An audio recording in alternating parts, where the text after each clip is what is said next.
So I've got 8:31. So I'll kind of roll the ball forward here, and we'll get the day going or get the morning going for you. So good morning. My name is Thad Dimkowski. I am on the steering committee for the Connecticut GIS User Network, and I want to thank everyone for being with us this morning for our end of summer webinar, if you will. The frost on the apple is starting to grow. And days are getting a little bit shorter and temps are dropping just a little bit, though we're supposed to hit the 80s this weekend. So enjoy the last of that summer heat. But thanks for coming this morning. Thanks for being with us. And we hope that this morning's presentation brings you little bits of knowledge that can kind of help you, maybe introduce you to some ideas or some projects that maybe you were thinking of, or maybe you weren't thinking of, things maybe sparking some ideas for you. So we've got a chock full agenda for you here. Richard is sharing it on the screen.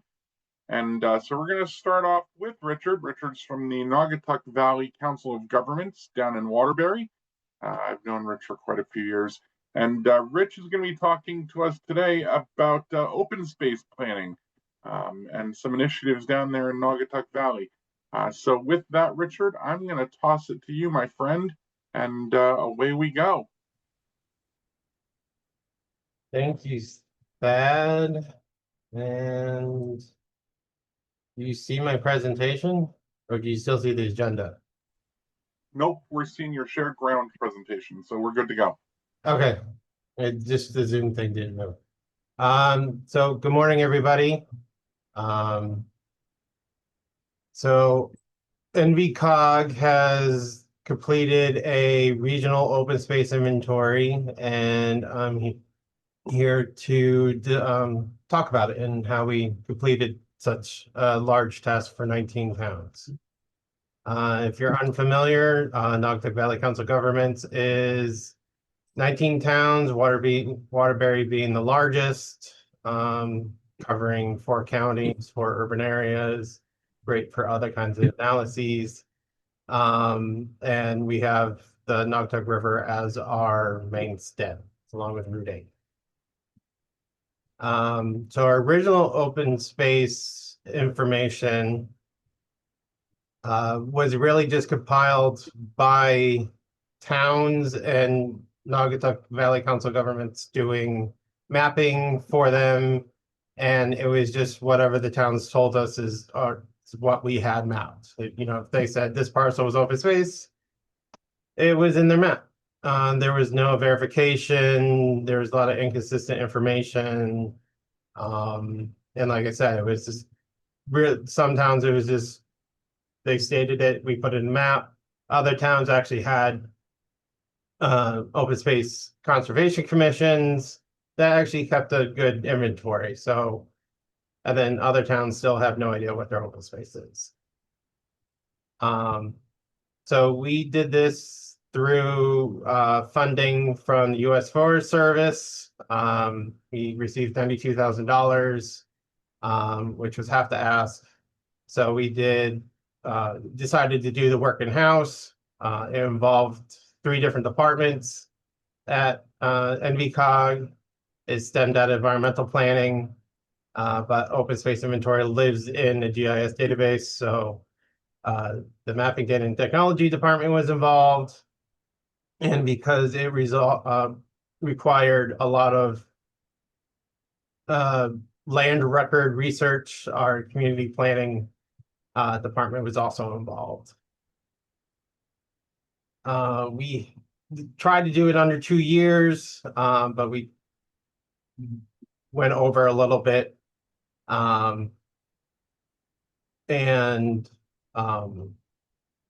What we have some suggested timing features on this slide. If you really want a nice report, make sure you take, photos of your open space in different seasons. And then, pay attention for formatting reports or inventories, and, sharing your work as I'm doing today. So I'll get into the research and mapping portion of the project. We had some questions to answer. What was the property used for? How many acres is the property? And that also leads to, is the whole parcel covered? Is it only partial? Is it an easement? Is it deed restriction? Is the public allowed? Who owns the easement? Just a whole bunch of questions that just started coming once you start finding answers. So in the database, we have fields that cover a wide range of answers for the questions that we're coming up with.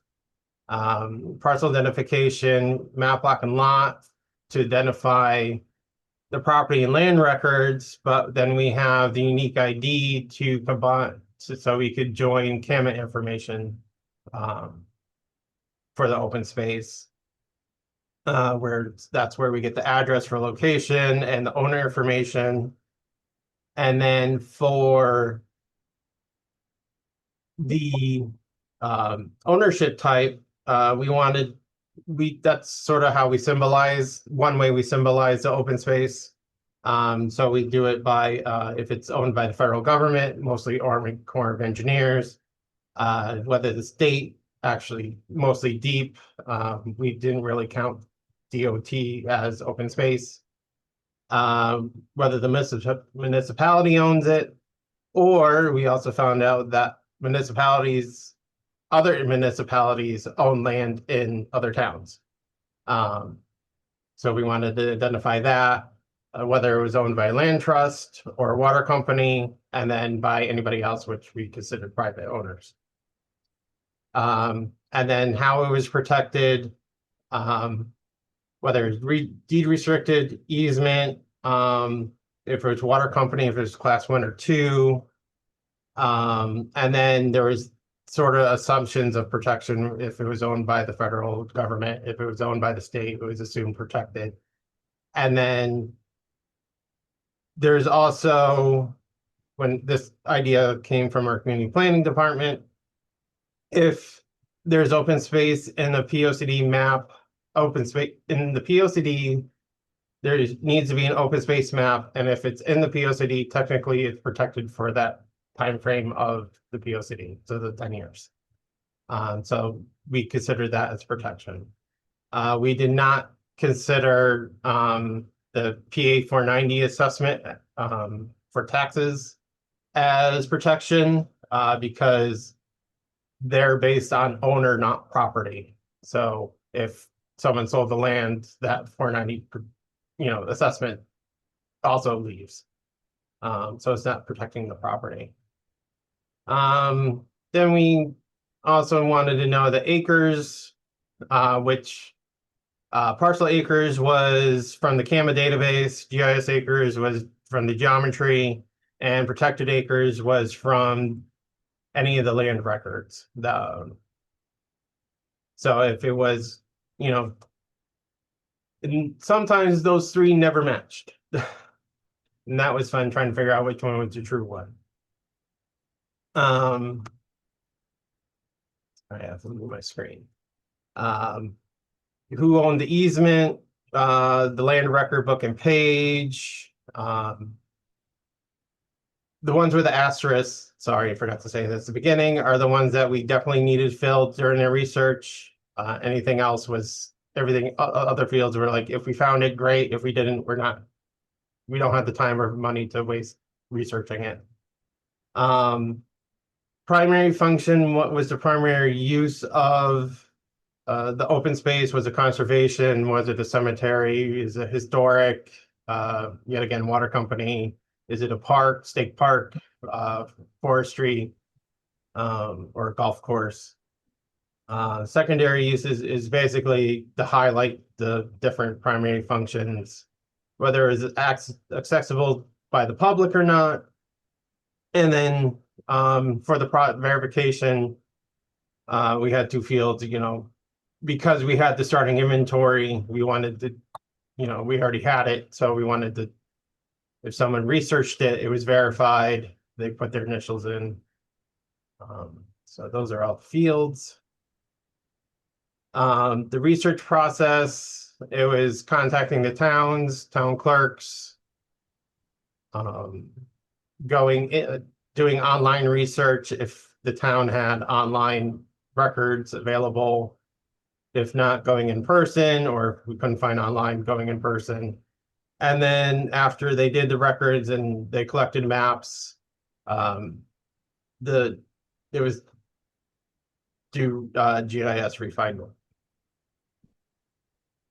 We also talked to land trusts to get their records. And then we tried to talk to water companies the best we could. Sometimes their records are, from 20 years ago and not up to date. And then we also referenced what DEEP did in 2011 for their protected open space inventory.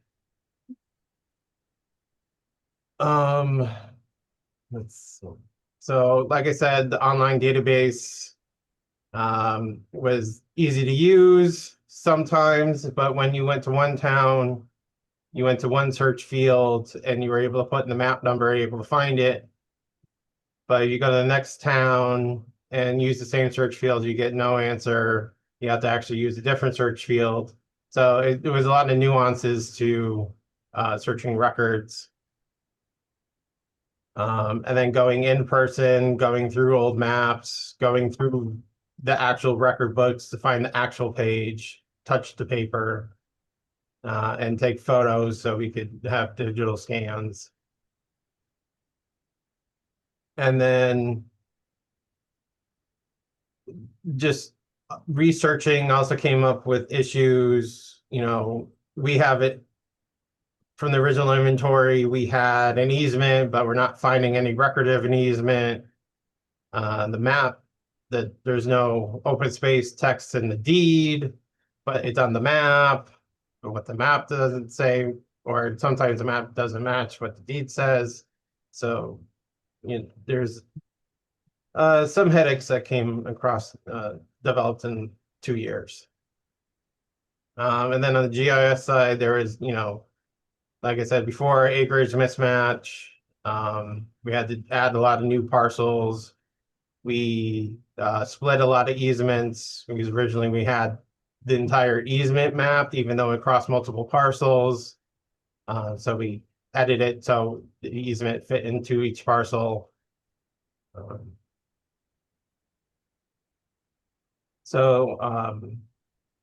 On the GIS side, we're responsible and continue to be for the whole database.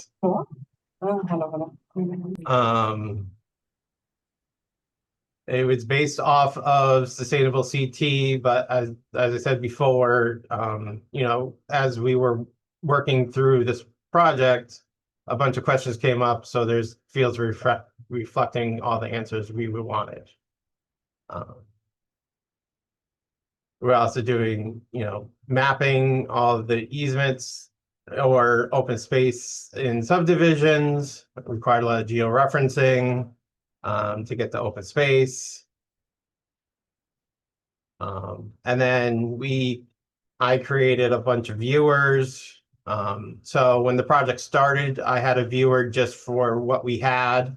So when we were starting off and going out to towns, we had an online inventory to show towns. But that's now retired. During the process, after we finished researching a town and mapping, we went back to the town to again review. So that was also another public facing map, which is pictured on the screen. There was an internal editing app created for planners, since they don't know GIS well. In the app, they were able to, click on a parcel and edit the attributes. And then I would edit the geometry if there's any changes later. And then there is the final open space inventory web app, which I will show later. Challenges, parcels not matching what the original map showed. So like in this example, there's a subdivision. The original map, one parcel, but in the GIS parcels, now there's 2. Trying to get the open space that I'm drawing to match the geometry and also the match in size. So after I calculate the GIS acres, I try to, I also want the shape to look right, but also be the same square footage or acreage. Sometimes that wouldn't happen. And then we have conflicting maps. This is an example of two subdivisions that are next to each other, but they don't line up. So in the middle is the GIS parcels for the town. On the left is the one map. If you see the little nook sticking out, it's the same as the map. Also notice the stream, there's a little C hook standing out in the map on the right. There's also the same little C sticking into that subdivision. So they line up there, but it's where at the top they don't match. And now, so lot 10 doesn't look like it did in the map. But the lot 10 matters because open space was supposed to go around it and it doesn't. So it's just trying to figure out the right way to map that. And then we got open space parcels from towns, but their GIS parcels weren't updated, which we're currently working to resolve. And then also on the land record size, sort of what I mentioned before, not everything is complete online. Not everything was able to be read in person. This is one example that the planners like to show. The parcel was originally open space. The documents, when they went to research them, didn't say anything about open space. But they did find the map. And there is easements in the map, but the particular parcel is not part of the easement. It just states that it's open space. Then they find the easement documents, and that also shows that it wasn't officially open space. And then the mapping, it was determined that water collection basins are not open space. Normally they're parceled out separate from subdivisions, but we did not consider them open space because they're man constructed. And we can see where it probably was seen in the past as open space because it was undeveloped, but undeveloped land and open space are two different things. A lot of the problems were from the lack of an actual definition for open space. So during the project, we kind of have a long definition for open space now, but it's unofficial. There's no official definition. So the final products, we put out a report. It has key findings for the region. It has statistics by town and a lot of pretty pictures. We also created municipal profiles for each municipality. So there are 19 of them. Again, statistics broke out for each town. An overview of open space planning for each municipality, and then 3 featured parcels. And then maps for each town. And then the open space viewer. So there's a QR code if you want to look at a mobile view, or the URL link is below to the project page that it lives on. It's an experience builder. And it has filters on the side, and I might actually go, if I have time, to demonstrate it. You've got a minute or two, Richard. Go right ahead. So this is the open space viewer. It has filters on one side to help with accessibility issues for people who can't use filters and maps. So if you wanted to look at one town, you could just look at one town. If you wanted to see only what's protected, you could do that. If you want to see what's, protected by the municipality, or you just cancel the before. And so you see everything owned by the municipality. So there's different functions. It's just an easier way for people to view the data. But then we have the map layer side that shows it by protection by default, or by ownership. And then we have all the uses broken out. And then if anybody wanted to compare the original open space to inventory to what is today. And then we also have a separate layer. So for those who want to know if there's aquifer protection areas, farmland soils, and things like that. And then we have a user guide. And that's sort of the app. Nothing too fancy, but accessible to all. PowerPoint. So future steps, it would be to go back and all those fields that were deemed unnecessary. If we found the information, great. If we didn't, but we didn't research it, to do that.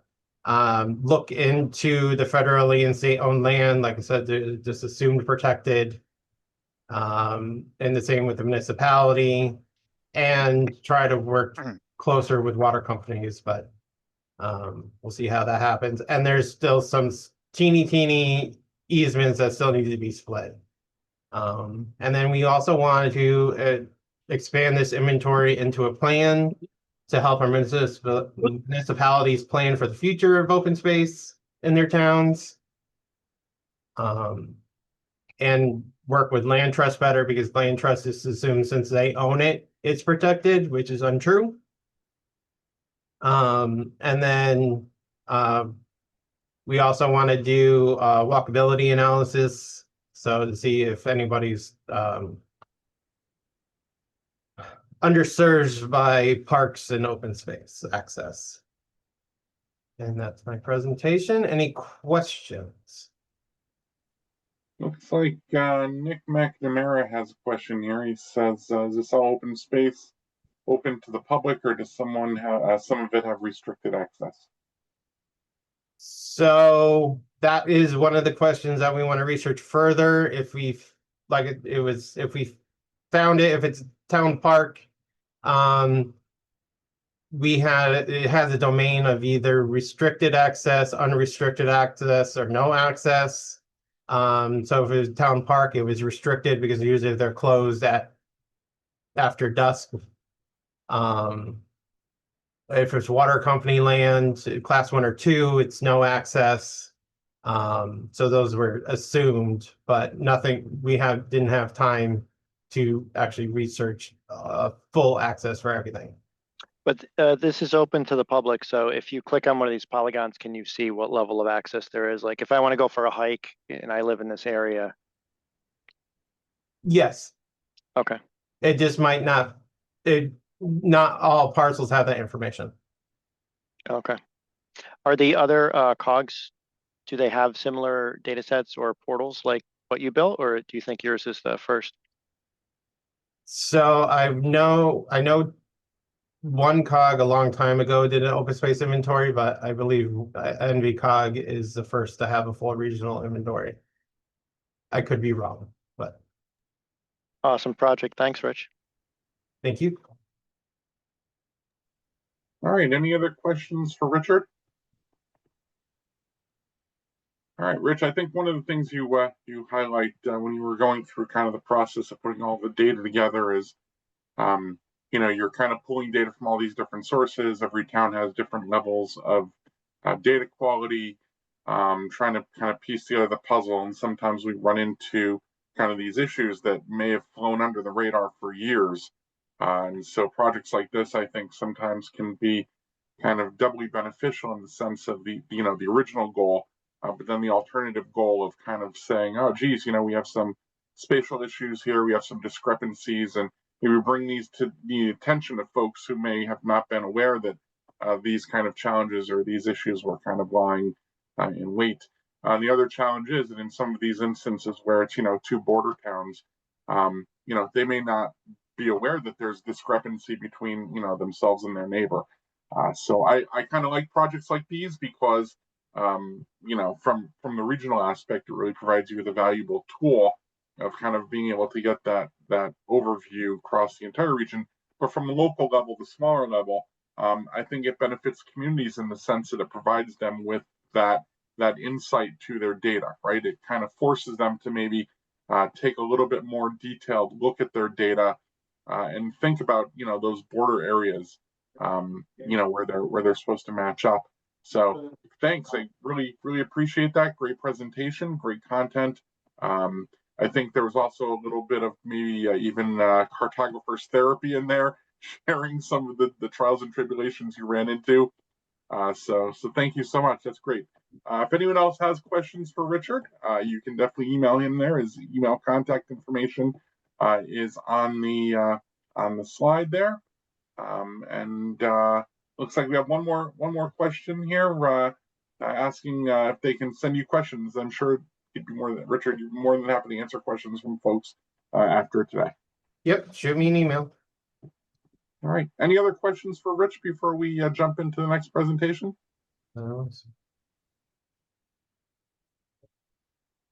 All right. Looks like we're good to go. All right. Next up on our presentation is going to be, I believe, Aaron Nash. So if we could go and get Aaron, are you with us, Aaron? Yeah, I'm here. Can you guys hear me? Loud and clear. All right. See if my video works. Yeah, I see visual. I've got you on the screen. So go ahead and screen share. We're just waiting for, yep, now we have visual. So Aaron's going to talk to us this morning about his Connecticut Crash Data Repository MUC6 update. So Aaron, I'll let you do your brief intro. Many folks know you from UConn, and so we'll hand it over to you, sir. Okay, so some of you are aware that the Connecticut Transportation Safety Research Center is the steward for crash data for the Department of Transportation. The DOT hired UConn to go through and build their crash data repository, and we host kind of two different components of that. The first is the Connecticut Crash Data Repository, the CTCDR, and that's a tabular interface where you can go through, query out crash data, download it into a CSV, and start doing your own analysis. Since we've built the GIS team, my colleagues and I have put together some crash dashboards and some feature services that we make publicly available. The dashboards allow you to take the data in spatially and display it through a dashboard, run some temporal, some attribute, and some spatial filtering. And then on top of that, pull those REST services into your own GIS environment and start doing your own analysis and query. The database structure that the crash data is formatted in is called MUC, and it stands for Model Minimum Uniform Crash Criteria. Now, currently the state's on MUC 4. And when we think about MUC, think of it as a standardized schema that the federal government has developed and approved, and we're on version 4.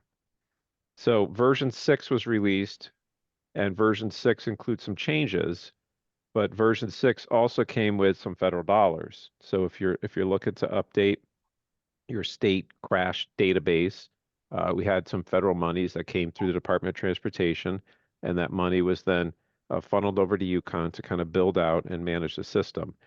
So like I mentioned before, we're on MUC 4. The DOT collaborates with UConn, and we're looking to align the MUC standards to a MUC 6 compliant crash form, and the go live date is January 1st, 2027.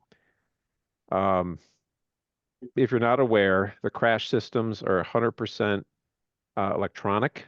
So when an officer goes out to a crash, I'm sure some of us have been involved in crashes. I think the last one or the only one I was in was prior to an electronic crash form. So thankfully, my crash is not in our database.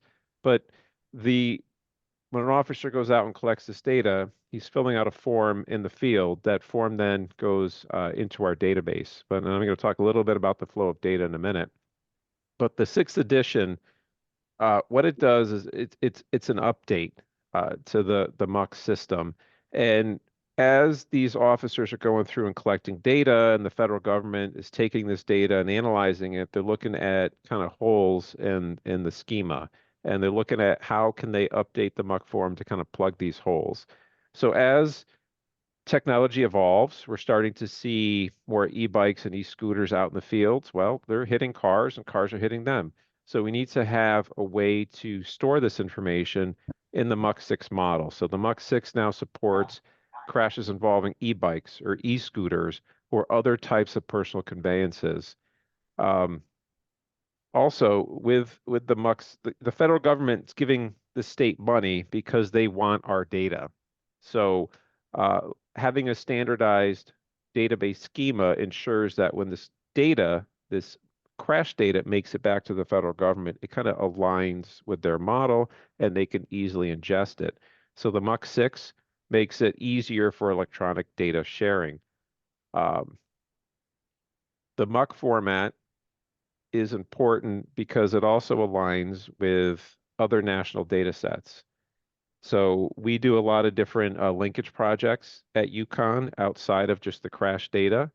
And it's looking at how can you take this MUX compliant data and link it to the national data sets to start answering more of those questions that we're all interested in, right? Why are people crashing their car? Why is it, based over here, looking at it geographically? So again, the MUX 6 changes allow us for electronic data sharing improvements, harmonization with other data sets, and then it supports those non-motorized vehicles like those e-bikes and those e-scooters that everybody is using. They are littered throughout the UConn campus. So the technical approach, UConn has done this previously. We did build an update based on the MUX 6, so we have a lot of institutional knowledge around it, which has been nice. We're looking at prioritizing and QA/QCing fatal crashes, and then injuries and commercial vehicle crashes. So data flows into the system. Those fatal crashes take a priority to make sure that they're spatially and that they're correct in the database as they go through. So they get scrutinized by the DOT and UConn heavily before they make it out into what you would see in the public viewers. And then that data also gets transferred nightly up to NHTSA. So they want to see these fatal accidents as they come through right away.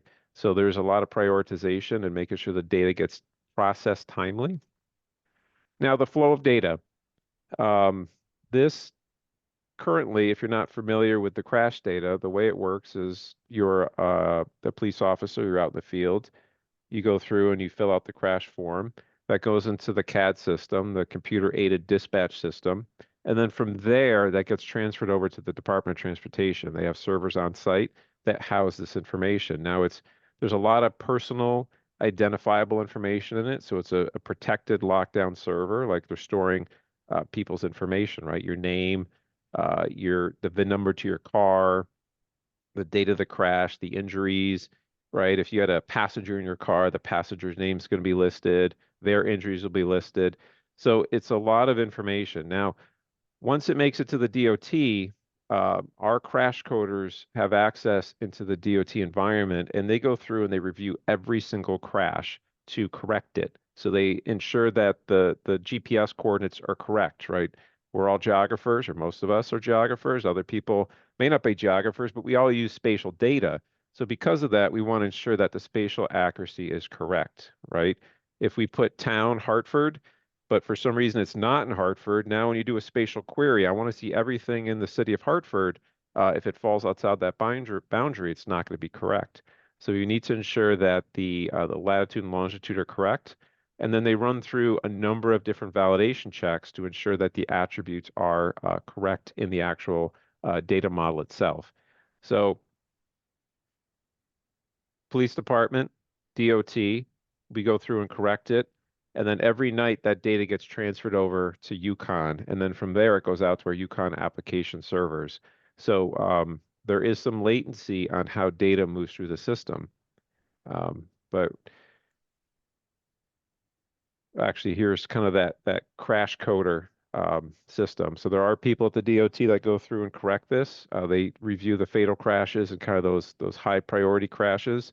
And then our coders go through and kind of correct everything else. And then we're pulling in a lot of roadway data. And then from there, it gets updated into our Yukon environment. So a lot of data is moving around. You can see how complex this gets.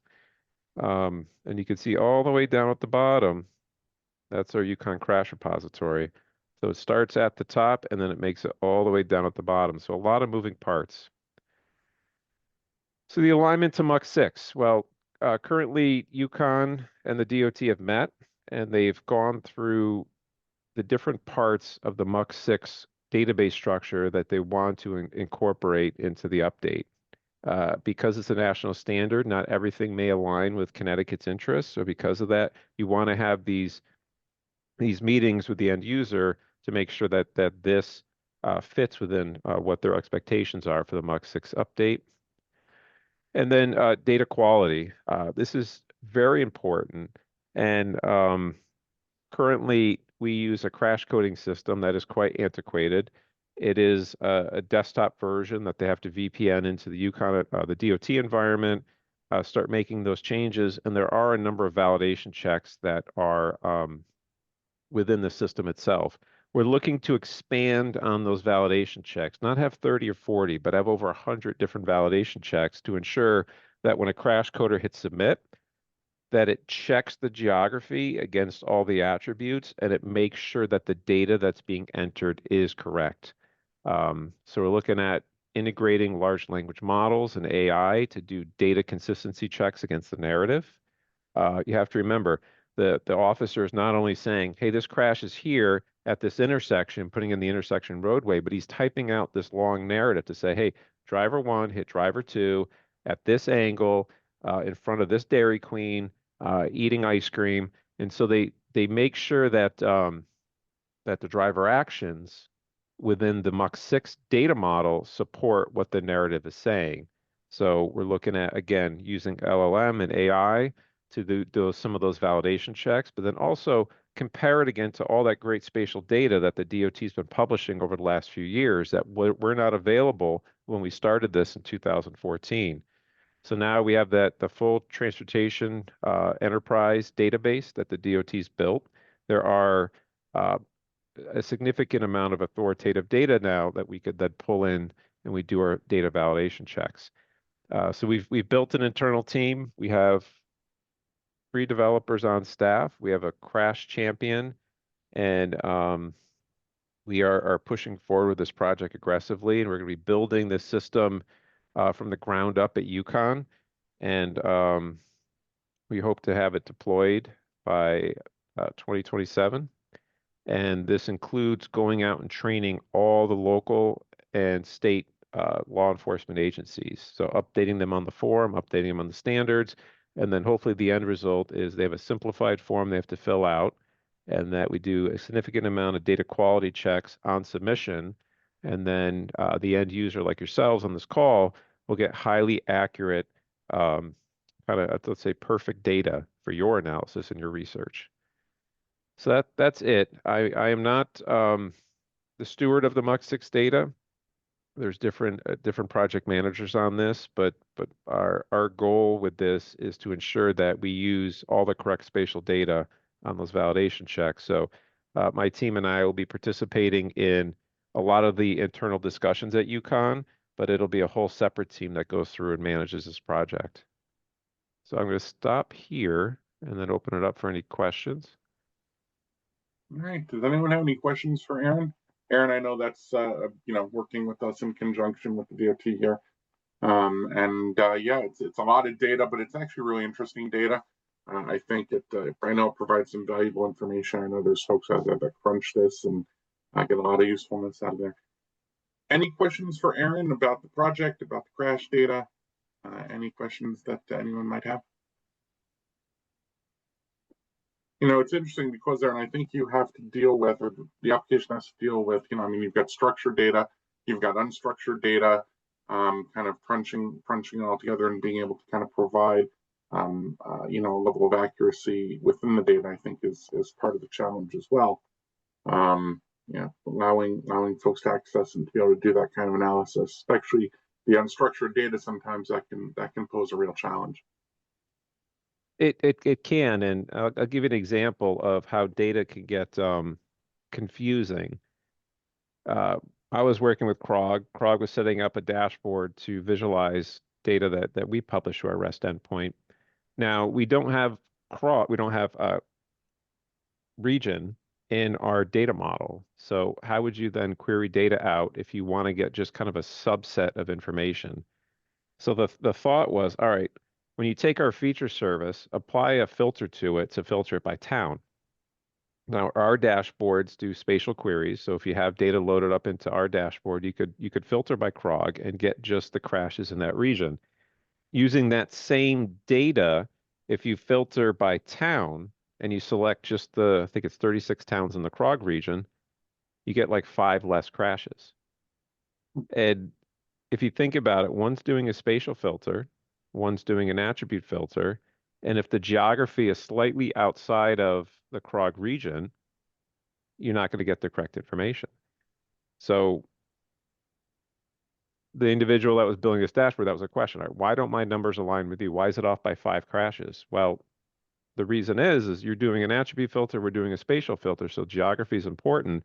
And this kind of aligns with town boundary and regional boundary, right? If we have very coarse town boundaries, then when you do a spatial filter, you may not get the correct data. It may be off by a couple feet, or maybe the Starbucks is in Vernon, but the driveway's in Manchester, and the accident was in Manchester, but he put the address of Starbucks. You could see how just that little spatial alignment can change the number significantly. So it's really understanding the data, understanding how it's created, how it's managed, and then writing these validation checks to correct it as we put it into the crash database.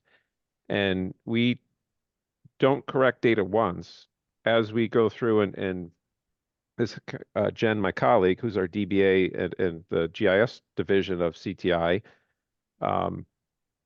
when we build these data bases of subsets of information, she found issues, right? So we go through and we correct crashes from a few years ago. We constantly massage the data to keep it updated. So it's not just like we correct it once and it's completely done. We never look at it again. If we find errors from a few years ago, things were miscoded, we go through and we correct them. And we've been writing down all these issues as kind of like a best practices to then integrate that into the Mach 6 update. So there'll be a lot of changes, and I hope in the next few years we'll have some really, really great data that we could share with the entire state that'll make it back to the federal government. And I think the DOT will be really pleased with what comes out of it. Very, very cool. I mean, not to be cheesy, but it does talk to the science of where, making the importance of geography, right? Just like you were saying, just because, the accident happened where it happened, you're splitting town lines. The address is in one town, the driveway is in another. Maybe it's around the corner, which is completely a different town. So I think that's really an interesting observation. Had one question here asking, are there any lessons learned for collecting and cleaning authoritative data that the coders could share? Some that might be less obvious. I know you love talking about cleaning data and clean data, just as you were kind of alluding to, and we saw even a little bit in Richard's presentation from the spatial aspect. What are your thoughts in terms of lessons learned on cleaning data? So we have 3 retired cops in our office. One's a fatal accident reconstructionist, who's a specialist in that. And having those 3 officers work in the same office with our crash coding manager has helped a lot. So typically a lot of people might use UConn because we hire a bunch of students, we pay them slave labor wages, and they do work, and then we kind of just stand over their shoulder and make sure it's done right. Well, that's how it was originally done with crash coding, right? You just hire a bunch of students, you say, this is how you do it. This is how you correct it. Now you get a bunch of kids that come in, they do a little bit of work, and then they, maybe work for 3 months and leave. To add consistency to the crash coding process, we've actually hired somebody internally, and that's her full-time job, where she just looks at crashes and review it. And if she has problems, she defers back to the cops that sit in the cubicle next to her. So it's really this great kind of cyclical relationship that's been formed in our office. Now, I was in that office, so I'd listen to them talk nonstop, and then they kicked us out to hire more people. So they have more full-time staff. Rather than hire students now, we switched to special payroll, which is a different process. So we can hire anybody in the state of Connecticut who resides in the state of Connecticut onto a special payroll. So again, rather than hire people who may not care about the data, we're bringing in people who now are a little bit more passionate, that actually do good work, and we put them onto 6 months contracts. So if they don't work out, we don't renew their contract. And then Jen, my colleague, she set up a whole series of data validation checks in the background to look at what people are doing. So this isn't just like, all right, pulling like 5 crashes and saying, is this done correct? This is like writing a SQL query to tell us what's wrong. And using that methodology, we've been able to go through and say, all right, you are not doing this right. You are doing this wrong. Let's try to correct it by doing this. And then Rose is her name. Rose, the manager of this kind of crash coding team, has done a great job kind of writing down her issues. So now when we go into the Mach 6 part, this big update, she could kind of provide her institutional knowledge of what she's seen. These are what the students or the special payroll employees are making for errors. This is what I see or I'd like corrected. And so having her full time has been great. She's done kind of a great job, and she's become kind of our champion for crash data because she knows it so well now. And then we have a retired police sergeant. We have actually somebody, so the sergeant's from the city, Enfield, and then we have a retired police, I forget his rank, but he was one of the trainers for the city of Hartford. So again, they really understand the state laws. They really understand the crashes. And then what we try to do is, if you're not aware of it, we actually set up crash simulations at UConn where we get older cars. We have a crash dummy in the office. We named him Bob. He's actually dressed up in CTI shirts like I'm wearing. And we hit him a few times with a car. And then we Poor brought Bob. in a bunch of cops that watched the accident. And then what they do is they deconstruct the accident. All right, Bob got hit. We hit him at his knees, and he flew 30 feet that way. So they know where he landed. They know how he got hit. Now the task is to deconstruct it to ensure that if they're out in the field and they see somebody on the ground and a car over here, that they could reconstruct how it happened. So it's providing a lot of training to the officers so that they understand a crash when they see it. And then it's providing training to our end user to make sure they're coding it correct. So yeah, I think we've done a lot, and Eric actually posted a link to their dashboard, which is a great tool that they put together for their Vision Zero program. So please visit their dashboard, check it out, and just see what CROG's done using UConn's data. Right? We don't. I say UConn, we are hosting it, but it is the DOT's data. We're kind of just the conduit to get it. So if you're looking for the crash data, go to the DOT's open data portal. You could easily download it, or you can access the REST endpoint from there, and it links to all the different dashboards that we publish. So please use the DOT as a way to get to the crash data, and then you could see kind of some of the work that CROG's done leveraging the DOT's crash data.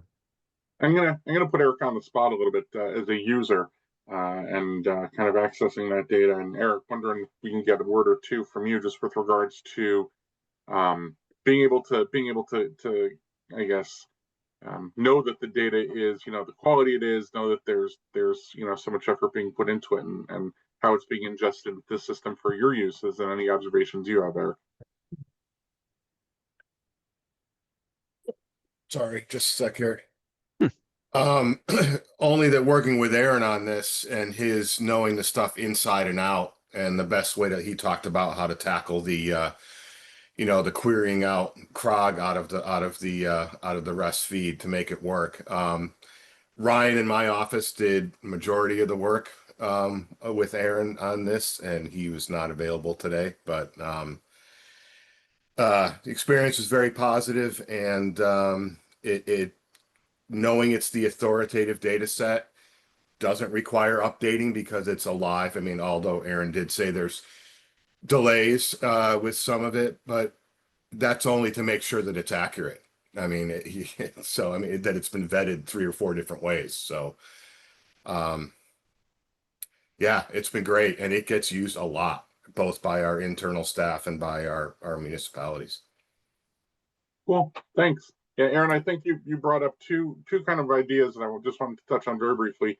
We were talking about kind of data quality. One of my favorite ideas, data standardization. I know it's something that you also have a great fondness for, being able to kind of create those containers and getting the data to fit from the get-go in terms of data standardization. And the second point was just that simulation you were talking about, where you guys hit poor Bob over and over again. Boy, his life insurance must be something. But no, honestly, so being able to do that, being able to provide that kind of information so that it can be used, I think is so incredibly valuable and very cool that you guys do that. Thanks. So. Something we have been doing is we actually have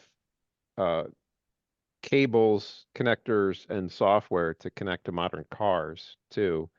So that's something that's been going on. So if there's a major accident and the DOT or the local police agencies need more information from the vehicle, we actually go in there, connect to it, do a download, and start getting the metrics on the crash right from the vehicle side of it. So a lot of modern technology that's now being used to validate some of these crashes and provide some more insight as to what's actually happening. And obviously the goal for us is Vision Zero, like Eric mentioned, but trying to reduce the amount of fatal accidents and fatal and serious injury accidents out in the roadway. So a lot of good data coming out of it. Ashley asked, what's the training guidance for filling out the crash form? So this is the benefit of having 3 retired cops that actually work for us. Nobody wants me or an academic to go out to a police agency and tell them how to do something. But when they interface with a retired cop, they obviously speak the language and they know how to interface with state and local police agencies. So this has really been kind of a huge asset for us, having those cops go out there, meet with the police agencies, not tell them, but guide them on how to fill out the form properly. And since our team is, I would call them experts in the crash data entry field side of it, it's been great to have them on staff, right? Because it's not me as a professional or me as an academic trying to interact with them, but it's actually somebody at their level who does a great job guiding them on how to fill it out properly. Yeah, and I think that also says something about process, right? Sometimes, from a professional standpoint, we're creating these applications, and we have a solid idea in mind on, how we expect the data to be collected, the data to be entered, that kind of thing. And sometimes in conveying that to the user and the person who's actually going to be doing it, sometimes it can come across as. Did you see the email? Oh, can we mute ourselves? There you go. Thank you. Muted, yeah. Yeah. So just thinking about kind of how we convey that information to the user and kind of their reception. So I think there's a valuable lesson to be learned there in using cops to talk with cops, because as you said, they speak their language. There's a repertoire between them. There's a level of understanding between them as peers that I think someone like you or I can't achieve. Right? We can't present ourselves in that same way. So I think there's a lesson to be learned there. So very cool. Any other questions for Aaron that anyone might have, either in the chat or by unmuting yourself? So right. Scott had a good point. Yeah. the PR1 form requires an address, but sometimes it's hard to supply. So what ends up happening is if you can't hit submit on that form when you're trying to put information in, what ends up happening is they just move the point to a location where they can submit. So that leads to bad data. So these are all kind of those questions that have come up over the years. So how do we correct this? Well, the end user just figures out a way to submit, regardless of whether or not that's good or bad. And that's the challenge is now each crash coder has to go through, oh, that's not here, that's over here. Why'd they submit it over here? Well, they really just put it in to get the submission. So now we're just going to move it and then correct it. So that's that manual review. So when we go through the update, a lot of those loopholes that the local and state agencies have figured out to submit, even though the data is not correct, we're gonna fix through the process. Cool. All right, I think that's it for me. All right. Last question here from Eric. Is there a charity fund to provide Bob with emotional support and increased compensation? I'll leave that up to Aaron and his team to discover. Bob takes quite the beating on a pretty regular basis. Yeah, we put him on a bike. I'll have to share those videos out. I love that video. We hit him on a car, and then we put him on a bike and hit him on the bike twice, and they didn't think he'd make it, but he actually held up extremely well. And it was interesting because we put him in a chair in the office, and every time you walk in, you're like, oh my God. But now we're so used to seeing Bob in the corner that we just kind of we're not, I don't know, surprised to see him anymore, and the lights are off and there's nobody in the office. It's really kind of funny. We're just used to seeing him. But yeah, I don't know when they're doing their next demo, but if this is something people are interested in seeing, a pedestrian get hit with a car, I can always send that out in the listserv. You know, more people to watch, the better. So, all right. Thanks, everyone. Thank you, Aaron. Thank you so much. All right. And again, if anyone has any other questions for Aaron, you can find his contact. Aaron is currently the president of our Connecticut GIS User Network Steering Committee, and he's been active in the community for quite some time. So you can always find Aaron. He's out and about, and he'll be at. I'll throw this plug in there. Our GIS Day is coming up, November 19th. It will be at Central Connecticut State University in New Britain. There's details about registration on the Connecticut GIS User Network webpage. So you can find Aaron there, and you'll find myself there, and many of the speakers you're hearing today will be at Connecticut GIS Day. So definitely put that on your calendar, November 19th, Central Connecticut State University. Great opportunity to meet with folks, to talk with folks, to see educational presentations, if you will, to kind of get knowledge and share information amongst your peers, and hope to see you there. Okay, next on today's dance card is myself and Chris Kelly from the town of Tolland. Let me go ahead and do the screen share magic here. All right. And I want to share the screen.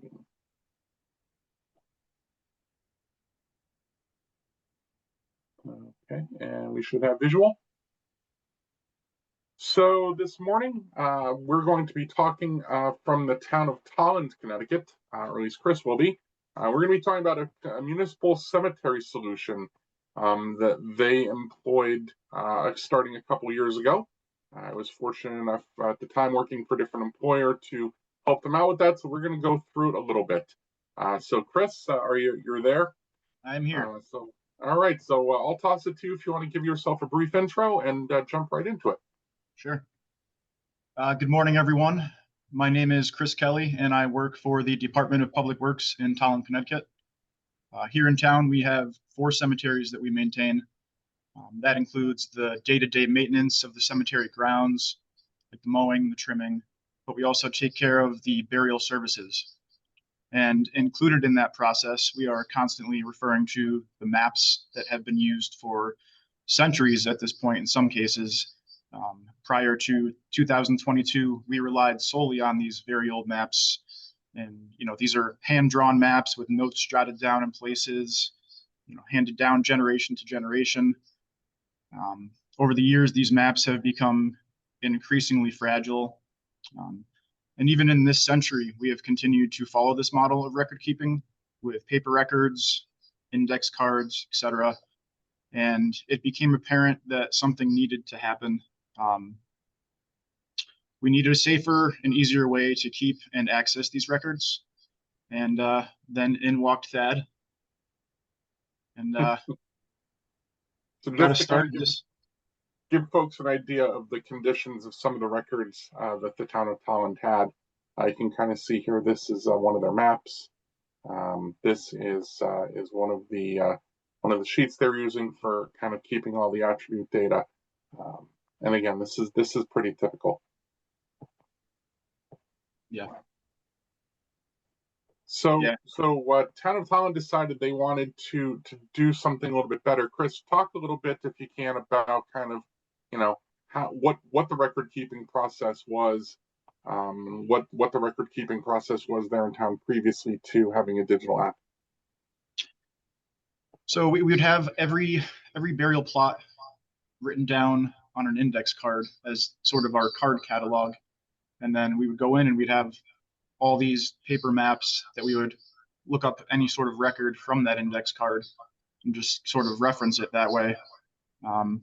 It was all paper, folded over and over hundreds of times to, you know, the point where they really were, like I said before, becoming so fragile. It just was, they were stored in, you know, a room in a box in folders. It's just, it wasn't ideal for the long term. And in addition, they had some staff adjustments that were taking place in the department. And so, you know, they're really in a position of transition, if you will. And it really kind of made it a great opportunity to look at kind of, can we do this a better way than previously was. So they brought in GIS. Tolland had a GIS system, at least from the cemetery standpoint. They were going to utilize it. And so the task to kind of bring them into kind of the solution where GIS came in, and again, this sounds very familiar to a lot of scenarios, right? Digitize and standardize the data. So we had to take all those paper records and have them scanned. Of course, there was some fragility to them, so we couldn't put them through any sort of flatbed scanner or anything like that. So they were actually captured using a digital camera that was held over them from a distance, taking high resolution photographs, essentially. In some cases, because the maps were so big and so large, taking sections and then puzzle piecing them together. We had to come up with an improved update process as well. So looking at using a GIS environment where, you know, a user could go in, update the attribute information, and keep it accurate and updated. They also wanted a scenario where they could do search and retrieval, so that when folks came into the office, as Chris alluded to previously, it was pulling out these paper maps, going through a series of index cards, and kind of putting the two pieces of paper together, if you will, and then likely providing a photocopy to someone and kind of sending them on their way. So they wanted something a little bit more efficient than that. And they also wanted to increase availability to staff. So again, it was, well, who had the cards, the index cards last, or who has the key or knows where the maps are in the vault, or which map is which. So they really wanted to increase availability to staff so that anyone, regardless of kind of who they were in the office, could access this information when they needed it to. And then one of the things that we obviously took advantage of was because of the mobility of GIS nowadays, we were able to mobilize the data a little bit so that when individuals had to go out into the cemeteries to locate, you know, an open plot for opening, or they had to, you know, locate a grave for maintenance or what have you, they could do so using a mobile device that would kind of give them an easier time, if you will, to find that information. So what we were faced with, or what the solution was we presented, was obviously an ArcGIS geo database, we utilized ArcGIS Online and a web application environment. So as I said, the first was the digital capture portion. We started by taking photographs with high-res photographs with a Canon digital camera. So using a tripod and putting things on the floor and kind of hovering over them. There had to be some field work involved as well once we started going through the actual digitization process. So going out into the cemeteries and manually walking the cemeteries, we took advantage of an intern that the town of Tolland employed for a short time to go around using a mobile phone and field maps and doing some manual data collection, looking at the gravestones, looking at kind of where things were positioned, and getting some aid with rectifying the scanned images that we had. Some cemeteries, as you'll see, were more square than others. You're talking about cemeteries that were laid out in the 1700s, 1800s, where back then they weren't thinking 200 years into the future of, well, we want this to be a nice laid out grid and squared off, and we want everything to kind of fall in line. In many instances, you've got variations on a theme. So that posed an interesting challenge. We obviously wanted to create a standardized schema, and so important information that the town felt they wanted was the open status of the grave. They wanted the name split between first name and last name, the dates of birth and death, and the age, and obviously the location, and a grave finder. So if you've never kind of delved into the cemetery arts, if you will, from a GIS perspective, there's a webpage out there called Grave Finder. It is a community run and citizen data collection effort where folks will go into cemeteries and graveyards, and they will capture information on the gravestones. So we'll see a little bit of that in a demo. Obviously wanted it to be a web service, as I said, so that it could be accessible. We utilized Web App Builder. I know that has kind of been deprecated in place of Experience Builder. There's been no discussion at this time for the town to move forward with converting it to an Experience Builder app. So it'll maintain its Web App Builder environment until it's needed to change. But it's got the necessaries. You can do search and retrieval. You can zoom to it. There's a separate data entry app, which was also a discussion we had. We didn't want folks editing the data within, obviously, the viewer application or within a desktop environment. So we created a separate data entry application. And they also wanted to have a printed map template. There are still instances where they wanted a printed document, whether it's handing it to someone, a citizen that might come into the office looking for information, seeking to choose maybe from the open graves that are available, and obviously, as I said, a navigation map to help them find their departed loved ones. So just a second to talk about the Grave Finder webpage that I alluded to. So it was really interesting. This was kind of my first exposure to using Grave Finder. I kind of stumbled upon it at one point when I was doing research for the application. And it really provides, in some instances, a whole lot of really useful information and something really important, which is data verification. A lot of times you look at the index card and maybe you can't quite read what was written, 50 years ago or more, or you're looking at this hand-drawn map, that's over 100 years old, or it's maybe even a photocopy of the map that was 100 years old. And you can't always read the text or the scribbles or some of the wording. So being able to use a web page that kind of had a lot of this information digitized made it great for verifying spellings of names and dates and things like that, and trying to pair it up with what you were seeing, whether on the written page or in the field. And it also provided some family lineage verification, which was nice because a lot of times, you couldn't make out the name, but you could make out the word mother or father or sister or something like that. So being able to do that kind of verification using this information, and obviously when I looked at it, I knew that there was some sort of database running in the background. And so I actually reached out to Gravefinder and kind of explained the process to them and let them know that I wasn't trying to profit off this in any way. So I wasn't going to be selling their data, and it was strictly for municipal use. And they were more than happy to oblige. They actually sent me the extract for all the Tolland cemeteries at the time. Again, it's a snapshot in time because folks are going to be continuing to update this information online. But when I got it, I noticed that in the web page there was this numerical value before the name, and sure enough, I verified, and that was nothing more than the unique ID that they were using in the database tables. So it made it easy for me. I was able to kind of create that webhook, and so let's go to the demo. Let's kind of see it all pulled together. So I'll stop sharing. Chris, if you want to go ahead and share, I'll let you drive, and we'll work through this together. Okay.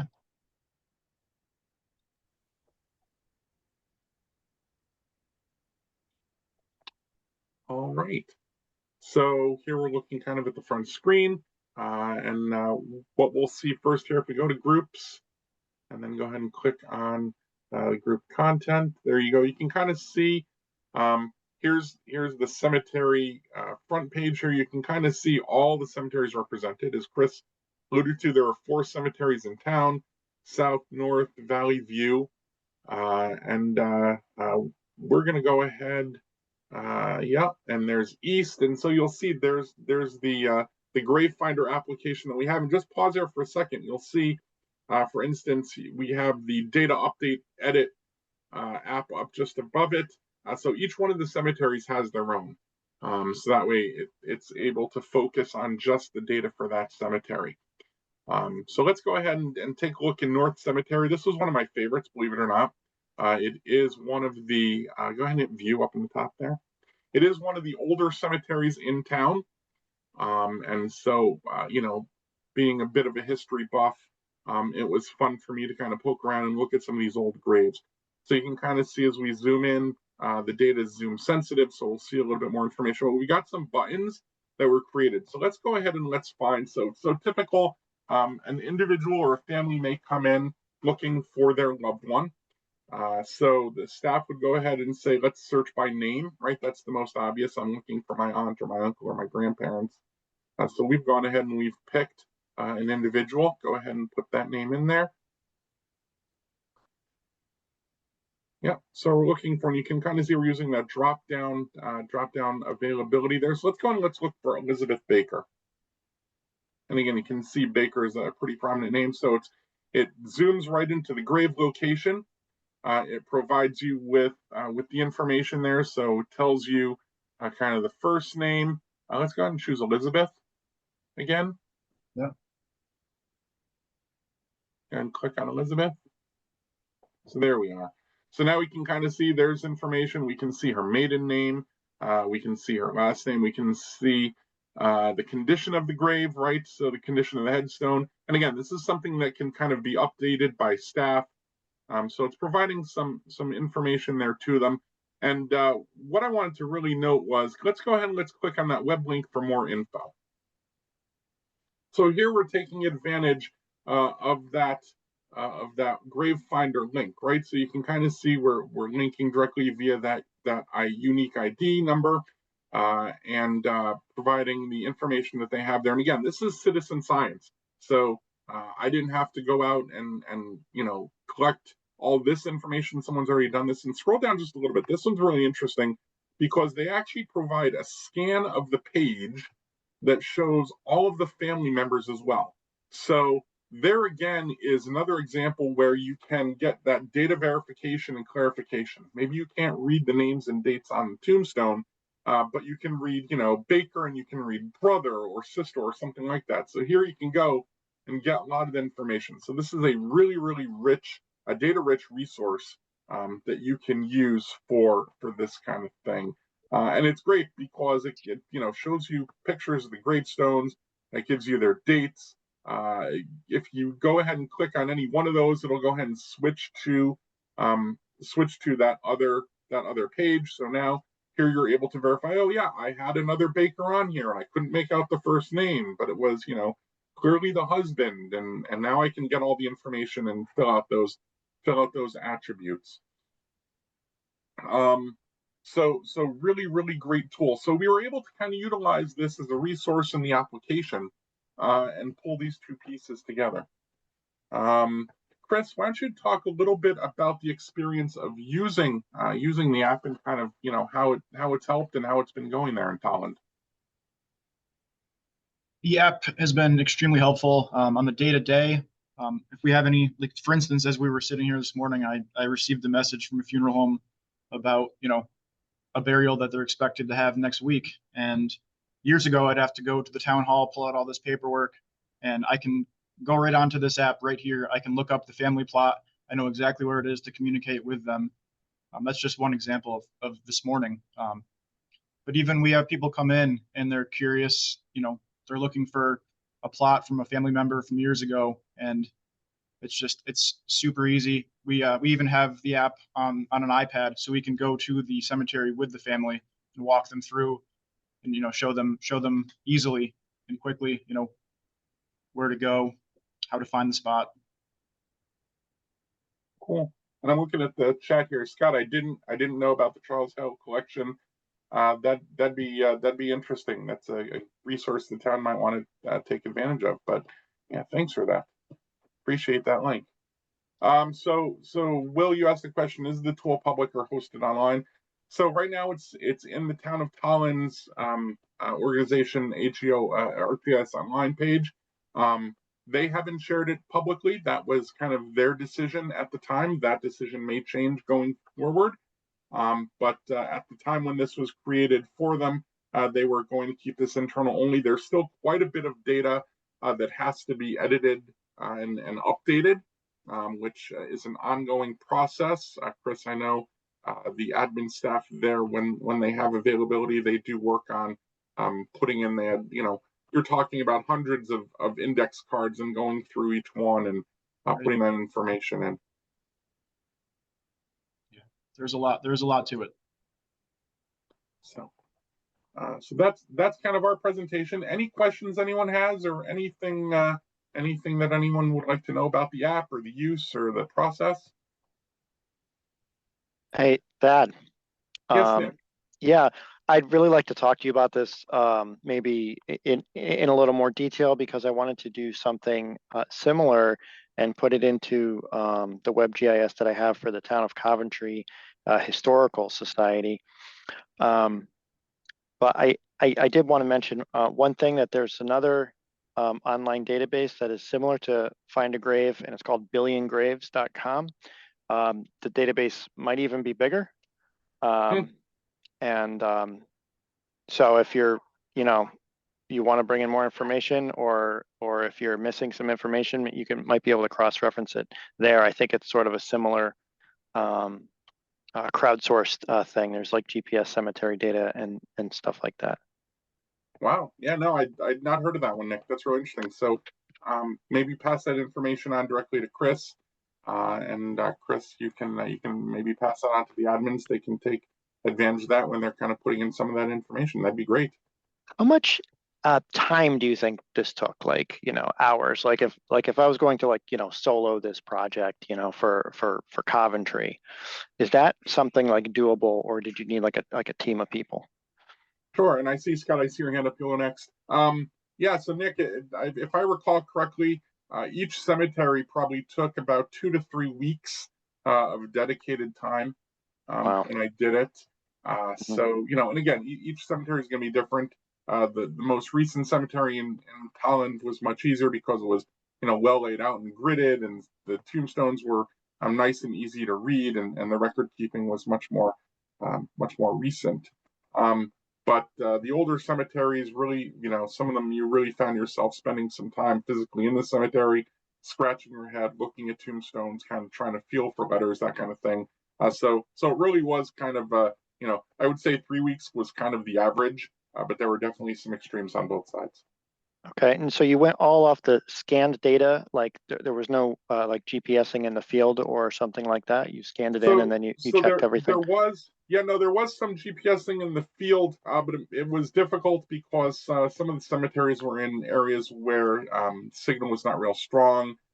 So you were doing a lot of of point mapping, as we call it, or point GPSing, where you would kind of try and correlate your location on the aerial, and then tap on the screen where you wanted to drop the point. So there was some GPSing. Like I said, some cemeteries were better than others, just because they're the signal strength. Okay, cool. I might contact you for more. I don't want to take over here, but thank you. It's very interesting. Sure. Scott Charlotte, what's your question, sir? I kind of a question and a comment, I guess. I know we in town manage cemeteries, like a lot of towns, because really only certain entities are able to in the state of Connecticut. So really there's a division between like the ancient cemeteries that you spoke of and also the actively managed ones. Obviously the ancient ones, there may be no new interments because they're pretty much static and historical. So that Charles Hale collection that was done in the 30s as part of the Works Project administration. So a lot of times you can use that because the gravestones were legible 90 years ago. So it's really great. And I think it was actually probably the source of that scan to the left of the image. But that's just a really great resource for folks that are looking at this. On the flip side, we have our main cemetery that we actively manage. We use a program called Legacy Mark for folks. It's very similar to what you've done, and obviously this is great in that you've done it in-house. But one of the nice things about Legacy Mark is it does help if you're actually actively selling plots, showing where the open plots are and doing that. So I guess I didn't have a question, Thad, but I apologize for that. But and I'm sure there's other applications out there, but it is something for folks if they're looking to actively manage the cemetery. It's a pretty low cost option. Yeah, no, and that was something that was discussed with the town. Legacy Mark is kind of a well-known and widely known amongst cemetery folks for their application, and I've seen it a little bit. It is great, but as you said, it is a subscription based. So having for some towns it's easier than others to kind of budget that monthly fee or that yearly fee for it. But yeah, it is great. One of the functions, and I had in the demo, I think we just forgot, is there was a search button there to kind of show me all available graves in the cemetery. Click the button and it zooms you out and it will show you, it highlights all the open graves so that you don't have to hunt and peck so much. But the sales feature through Legacy Mark is definitely one of their strong points. So, but thank you for that. I appreciate the information. Any other questions? Okay, well, Chris, if you could provide your contact info, maybe in the chat window, if folks have questions for you. As I said, I did this in an earlier employer in my career, but I'm still more than happy to field a question or two here or there to talk about methodology or to help where I can within the community. So thank you so much. All right, next we're going to kind of switch gears a little bit. And Keith Anderson, are you with us? Yes, I am. In the flesh, the man, the myth, the legend.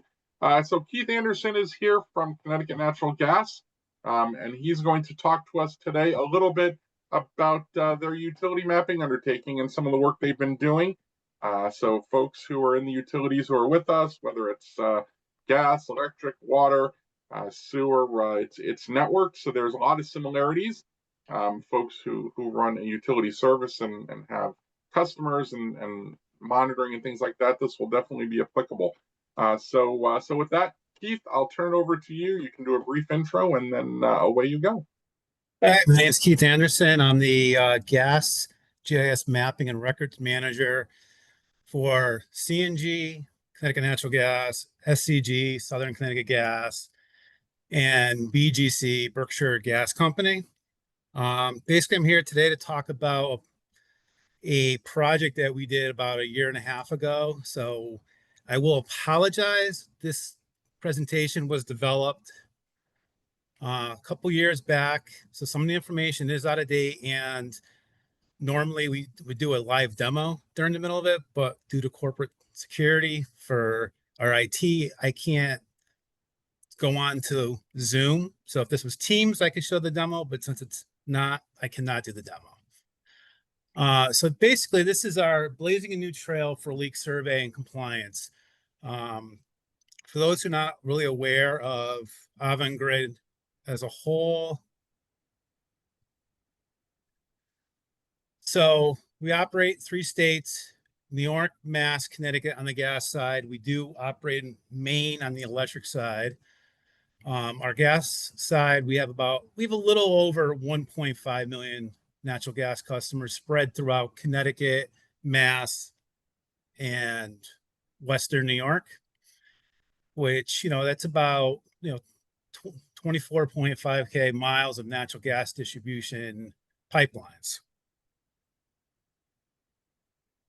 So the leak survey that we're mandated to do is a very time-consuming process that we have to do on a yearly basis. It's split between 2 things. It's between driving all our mains and seeing if we can find any leaks. And the other part is what we call the walking survey. Basically, the walking survey is exactly that. We walk on our customer's property. We either do it's called an X or an H pattern over your property, and we go down. We'll also go to your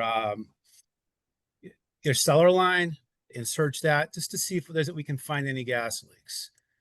So what I wanted to give you was a brief history of our leak survey, for our leak survey. So pre-2011, we used to have our own database. It's called DCIS. We use that to support all our leak survey assignments. This data included all the services we ever installed since the 1880s. Basically, we would send people out with massive amounts of paper, and they would that's how they got their assignments. They just went to those homes, did their survey, wrote on a piece of paper. Bob's your uncle, as we would say. 2011, UI purchased CNG, SCG, and Berkshire, but does not purchase this database. So all this service history is now lost. So between 2012 and 19, we started using our SAP customer information data to support leak survey. Again, still very paper heavy, but as we found out in 2019, SAP CIS data was not the same as DCIS data. So we were found out of compliance on the walking leak survey due to missing services with no customer meters. So not every gas service will have a meter attached to it. So we were found, I think that year, we were out of compliance with about 100 services that we did not do the leak survey on. So of course, that led to a nice little fine. One thing that's not on this is at the same time, like 2015 to 19, we were doing the CNG GIS modernization project, which started including mapping all of our gas services, mapping all of our meters and our customers. So that led to, in 2020, we started using the GIS data, which included all of these services that did not have meters attached to them. But we were still using SAP data to support the customer side. So in 2020, we started this project. It's to manage the leak surveys through CNG's enterprise GIS system, which it combined all the gas facility information and the CIS information. And our parent company, Iberdrola, was extremely happy because this made this process what we would call paperless. There's still paper involved, but not as much. So, one of the things when it comes to utilities and trying to get budget for any of these projects, you kind of have to do your sales pitch to the different steering committees. So the way it works is we have, it has to be based on these core values. So one of the core values we were able to go with was the collaboration. So this project involved individuals from our gas ops team, which is our leak survey crews, our corrosion crews, our markout crews, GIS mapping, which was myself and at that time Rebecca Link down at SCG, and our GIS IT team, which this was led by Steve Burney. So we got involved on the internal side, and then we used UDC to act on for the external side to actually build this application. Also, it's innovative. A lot of gas companies are still using the paper process, so now we're running it strictly through GIS applications. Our regulators love it. We love it because we have instant information. And, we were able to do the agile approach to it too. We've quickly learned a lot of lessons using this approach, which also helped develop similar applications for other compliance-based work, such as inside service inspection, atmospheric corrosion inspection, critical valve inspection. So it was a really good project that we ended up doing. So this is our business driver and the needs. We needed a functional app because it's a mobile application that our survey techs need to be able to use. We need to have a standardized workflow from NYSEG, RG&E, and the three UIL gas companies. And we needed more accurate and detailed reporting, which this gave us between the breadcrumbing and instantaneous knowledge of the leaks and smart forms. So let's see here. So this is the project scope. Before it went to CNG, SCG and Berkshire actually had this process, but they weren't using it because they were still new to the GIS world. We kept everything straight out of the box: dashboards, web map viewers, field maps, and workforce mobile solution. We documented the requirements and design. We built the application for field crew and back office people. It provided us the ability for our back office people to assign work to the field crews mobily. So then they now no longer have to come back to the office to get the next day's assignments. They were able to just stay out in the field. So we were able to add an extra hour or two of actual inspection of this. Like I said, benefits: standardized the collection and leak survey management methods across all our opcos. It improved our tracking, the maintenance, and reporting.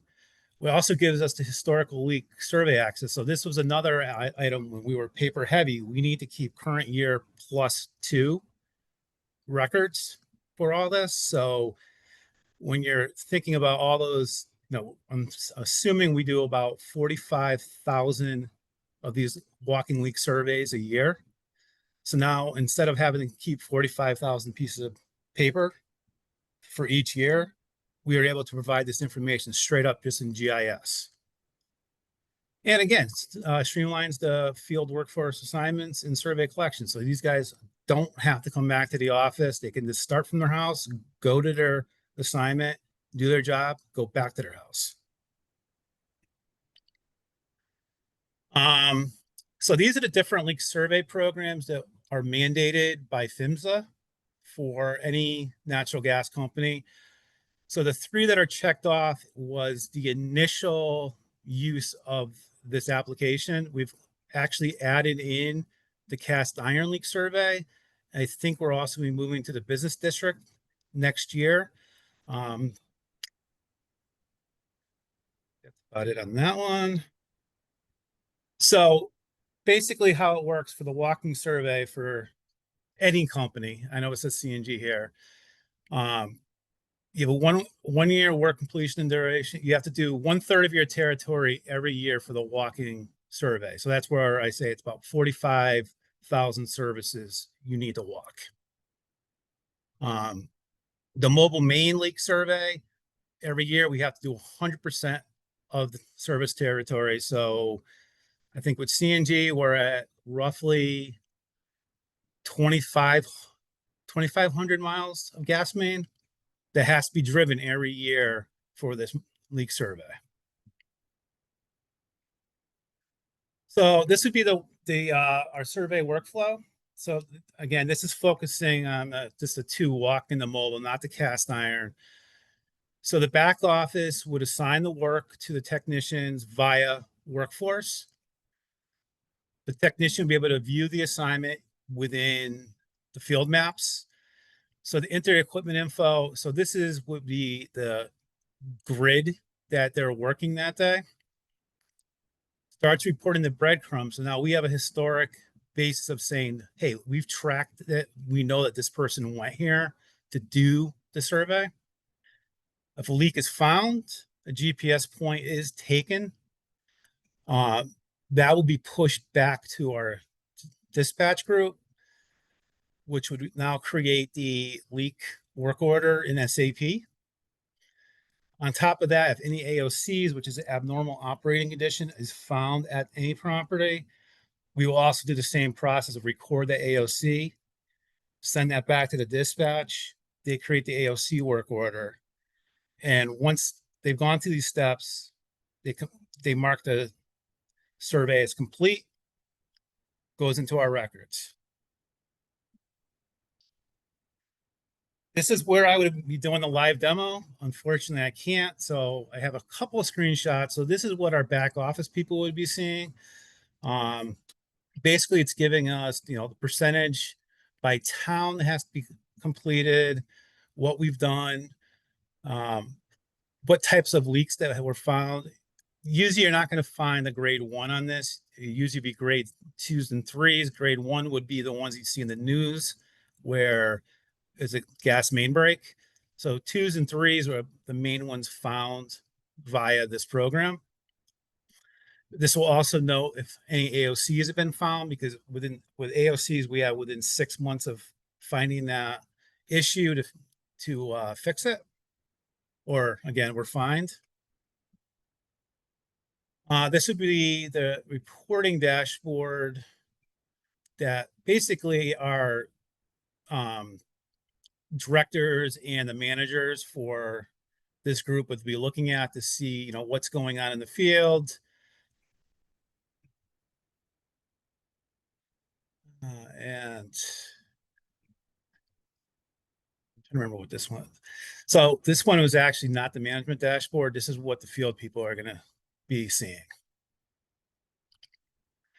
So, our next steps, we're going to be standardizing Berkshire Gas Company. They're a little behind on the GIS end. They actually just started going live with GIS last year. One of the things that we found, lessons learned, was, going back to the geography theme for the day. New England streets aren't really that great when it comes to grids. So by doing this, by doing it with a grid wasn't really how the work flow should have been. You're going to 3 different grids sometimes to hit something that's back on the first grid, especially on the mobile. And the last step is going to be complete integration within our SAP system. So any questions? So Keith, first of all, thank you. That was a great presentation. I loved kind of seeing the integration of all the kind of different products where you're using workforce and then you're using field maps, it looked like, and taking advantage of some of the mobile tools and things like that.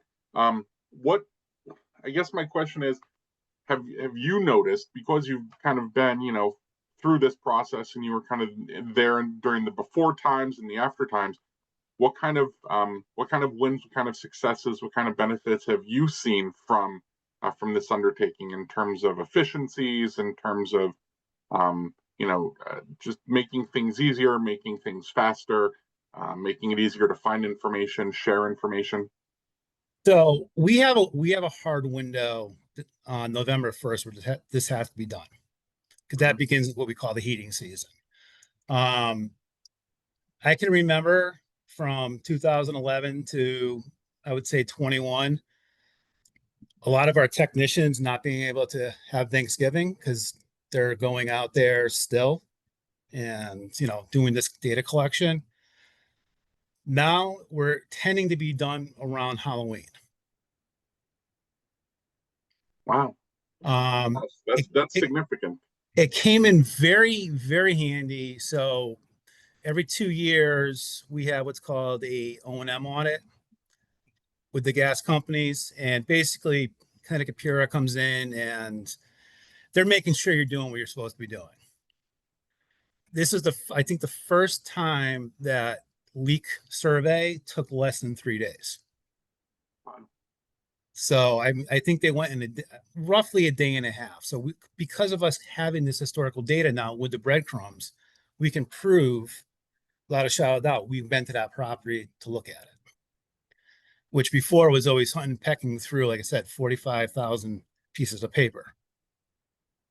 And you're also now able to do some of that historical research too. When should something occur, you can say, well, when we were out there last, or what was the situation? Yeah, and so another part of our O&M, and this is where I didn't really get into this because this presentation was more for AGA, so non-GIS people.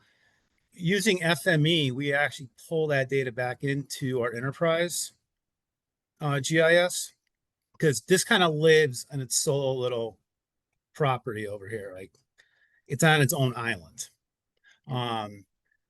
So going back to the O&M, we're supposed to, on a yearly basis, map out every section where we have 3 leak repairs per 500 feet. So even using this process, instead of doing it, it used to be a month of, I think it was March that we used to do it. And it would take 3 or 4 weeks to do the old fashioned way. Now it's a constant drip of these leak repairs coming in.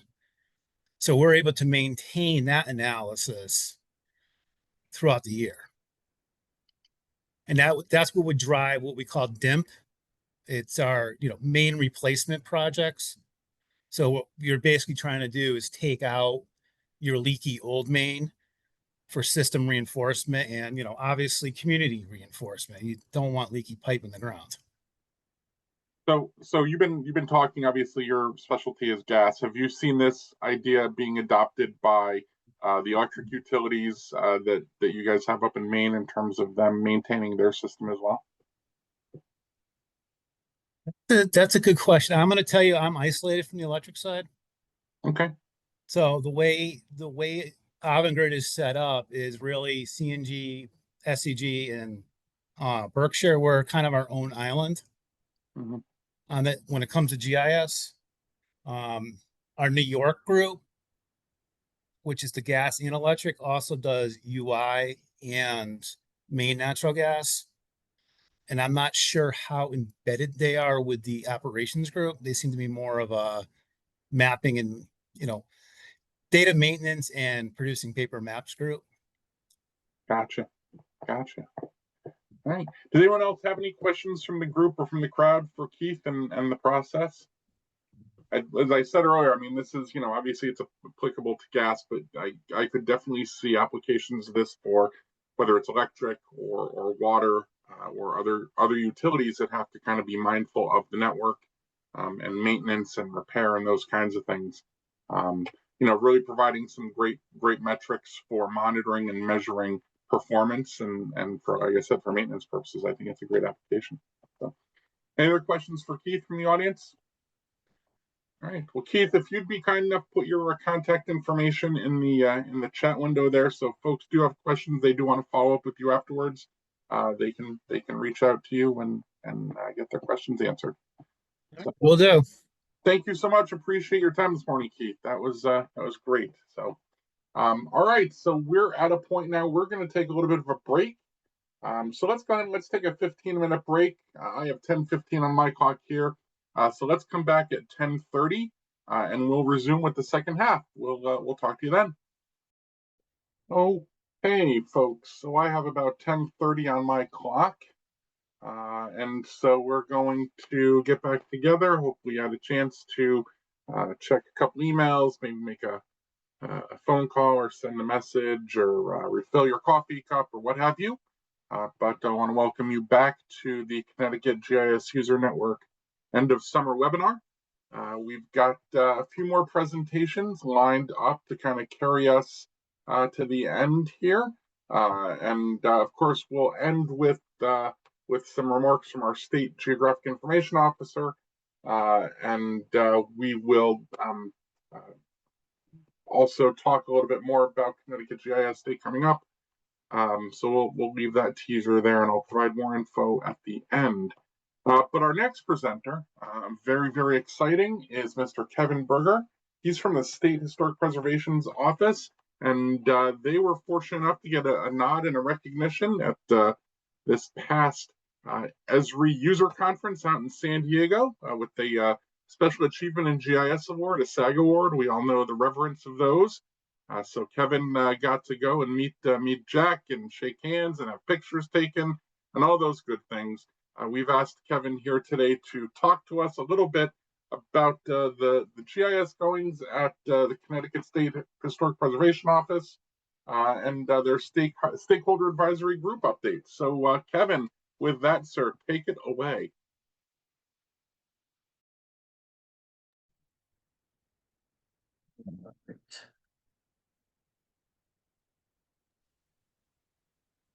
Are you allowing me to share? Go ahead. All right, there we go. And we're waiting on visual.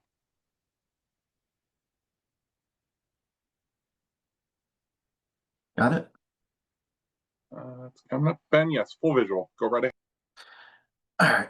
So good morning, everyone. My name is Kevin Berger, GIS analyst for the State Historical Preservation Office. So the State Historical Preservation Office, every state has one, and not all, but a lot of the nationally recognized Native American tribes have a NIPO, which is the Native American Historic Preservation Office.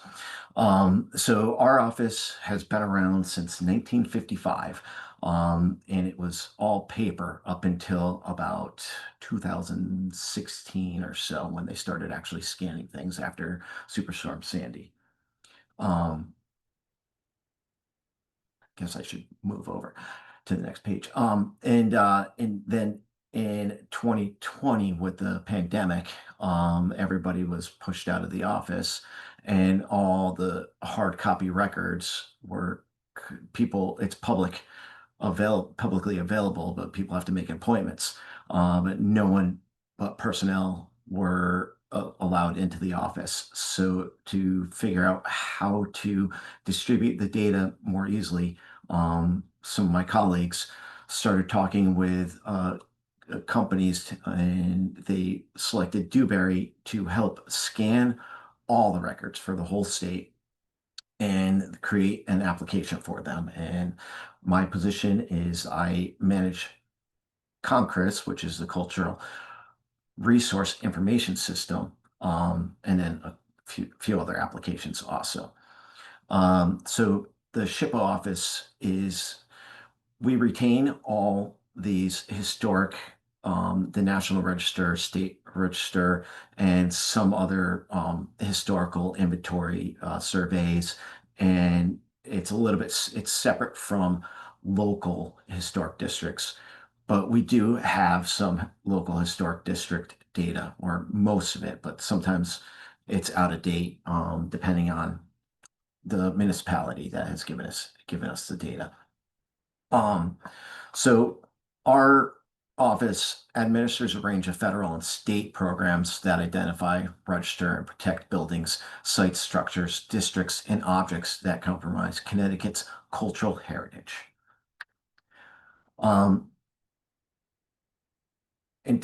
Like as I said, until 2016, our office was only paper system. And we were very bogged down. I was prior to me being there. Obviously, I started. I've only been here for 2 years in this office, but there's many inquiries a day and a week for the hard copies, and so my colleagues would have to scan the paperwork and then email it out to everyone. And it becomes time consuming. Some days are more, some days are less, obviously. So the goals of Congress were to increase and enable statewide cultural resource information access, and also to encourage stewardship and preservation. And it also was to enhance the department's ability to respond to inquiries quicker, and to help to identify properties that can be eligible for state or federal funding, such as like grants or tax credits are a lot of the stuff that we administer in our office. And it also encourages incorporating cultural resources into planning efforts. So if people are going to develop sites, we would prefer that they maintain the historical fabric of the location than just steamroll all the older buildings and put in brand new ones. And also it's to facilitate planning and permits, because our office also, anything that's getting state or federal funding for a project, they have to submit a environmental review to our office to determine if it's going to be affecting a historical property or not. So through the process, colleagues in my department and the state GIS office and the contractor that Dewberry that was selected just reviewed multiple applications from different states, and surveyed the needs from the COGS, and then 7 state agencies, the offices of the state archaeology, policy management, state architect, the DOT, DEEP, and Yukon were involved in this process. And so through the process, the SHPO, we decided that there was a need for 3 separate viewers. There's a public viewer that anyone could go onto, but you can't access any of the records, any of the PDFs or the documents behind the data. And there's no archaeology available on that one. And then there's a semi-restricted, which is you could access the documents for all the above ground resources only. And there's links to all the documents that we have scanned. There are some that we still have missing that are either just disappeared or we have not obtained yet. And then there's the restricted viewer, which has all the above ground resources, the archaeology, and links to all those documents. So the restricted viewer that contains the archaeology it's sensitive data. The archaeology data is sensitive, so you have to be an archaeologist to be able to view that data. So a database was developed after figuring out that we're going to have 3 levels of viewers on Concris. A database was developed to meet all the needs for the queries that the office gets. And so the application was set up to have, there's probably about 20 queries and 25 filters or so, something like that. I can't remember. I add and take away some as I find that people don't use them or people need them. And all the PDFs were shipped out to Dewberry down in Virginia during the pandemic, and they scanned all the data that we had, all the hard copy documents, and then uploaded them to a public view of I forget what it was that they use. Well, we'll just say it was like an Amazon cloud, but we can't use the Amazon cloud for the state, so we ended up having to convert everything to Azure. And then here's just some of the maps. So they got 138 boxes with over 200,000 or 20,000 hard copy resource files and 200,000 pages. And we are up to right now, there's 105,000 data points that I've added since taking over. And that was with cleaning up and removing a lot of duplicate stuff and then also adding. So how it's implemented is we have, since there's the 3 different viewers, it's actually built on one layer. So I only have to edit one layer in ArcGIS Online. And then we have 3 separate viewers for it. We have the public viewer, as I said before, that just shows just the points and gives you some data behind it, but no, it doesn't have any links. And then the semi-restricted is a separate view that adds the links, the ability to view the above ground links only for the documents. And then the restricted, which allows to have all the full data that we have on file. And so it's all separate views created from that one layer, the parent layer, and then it has the 3 child views. And then if people need access to the restricted or the semi-restricted viewers and they don't have an ArcGIS Online account, the state GIS office set up a portal I can add users and create accounts for them to enable them to view those semi-restricted and restricted layers. So how the restricted layers work is in the background, because we're using a secure Azure government blob storage. And it's all, we're basically paying to store thousands of documents, hundreds of thousands of documents actually. But we wanted to hide the unique key that will enable people to see the database fully if they can get it. We're using Power Automate to run through a process that is actually hiding the key. So upon clicking the link to get the PDF, this is the process that is running through. It's calling up a Power Automate workflow on every click, and it goes through to scrub out the key for the Azure blob and allow people to access the PDFs that we have stored on the secure server on the government side. So this is just some of this is a archaeology dig, and this is what a CHPC, which is a historical archaeology area, where they did a survey of the whole area, and just showing some people digging. That's what the archaeology pits look like, very uniform and very squared off. And then this is just a historic inventory, an example of there's been a historic inventory surveys. This doesn't necessarily put you on the National Register or State Register. This is just your building's been surveyed by a company that did a full town-wide survey. And I've created dashboards so we can fill out, so our National Register people can fill out the federal government requirements when questions are asked about how many properties we have on the NR, SR, and so on.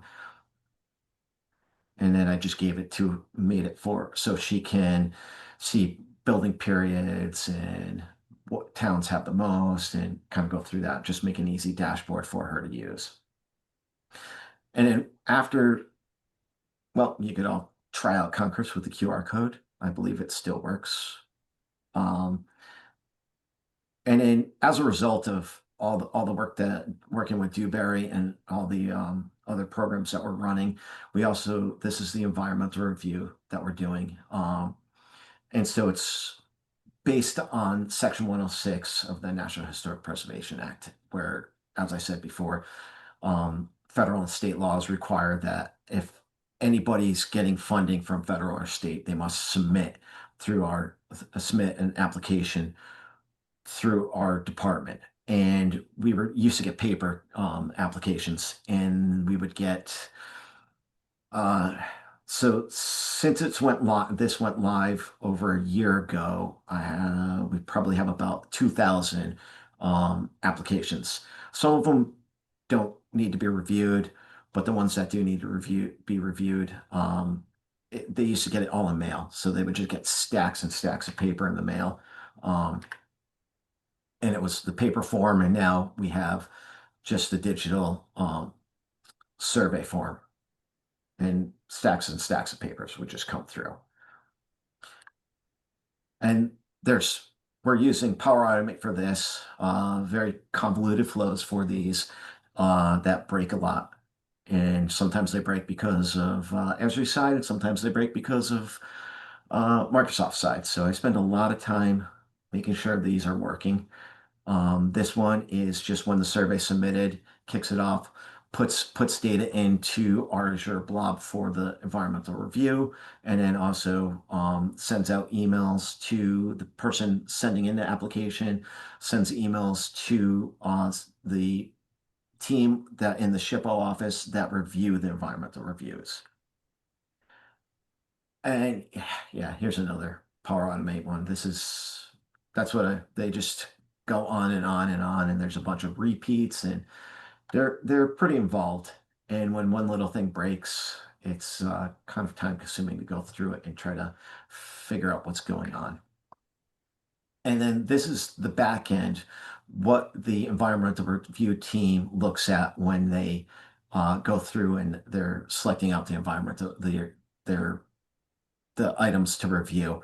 They would just click on one of the rows. It's built off of a experience builder, and it's got the survey, so they can fill out their data to do their work. There's little buttons on the side so they can bring up all the images that were attached to the application, and they're all links up into the Azure blob that we have. And it pops up HTML page for some things where they can get links to the documents. And then we also created an express form for people that don't need to go through the full 8 to 10 page form. And they are also people that submit multiple ones a day. And so we create an express form for them. And then when people forget to add stuff, we have the resubmission form, and all they have to do is put in the ID that they got in the email from that initial submittal and add the documents that they need to add. And then also I created a national and state register eligibility evaluation application. So these we used to get about 5 to 10 inquiries a month, and it would be people wanting to get their homes listed on the national or state register. And our national and state register reviewers, they would get multiple emails for one property.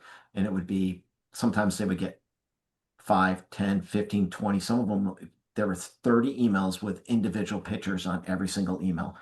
And so this is making it so everyone could go to this one source and add all the documents into one area and not have to constantly send emails in. And then it is going through another flow that puts it into the Azure blob again, sends out emails telling people that we received it, tells them that we will try to respond within a certain amount of days, and creates a national and state register eligibility review for the NRSR reviewers. And again, it's pretty similar to, I just built it off of what the ER reviewer was. And so they could click on it, they could click on the links and get all the photos. So this is adding all the photos into one spot instead of someone having to go and take 10 emails, 20 emails and dump photos into one file, into a file folder. Yeah. And then this is just an overview of all the flows that I am looking at every day to try to make sure everything's working.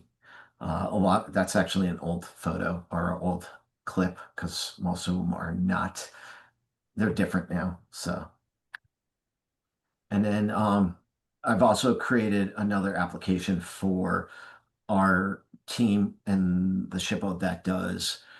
It's kind of similar to the review than our SR review, but it's for tax credits and grants and the grant programs, and create a dashboard and everything for that. But I didn't add that to this one. So that's it.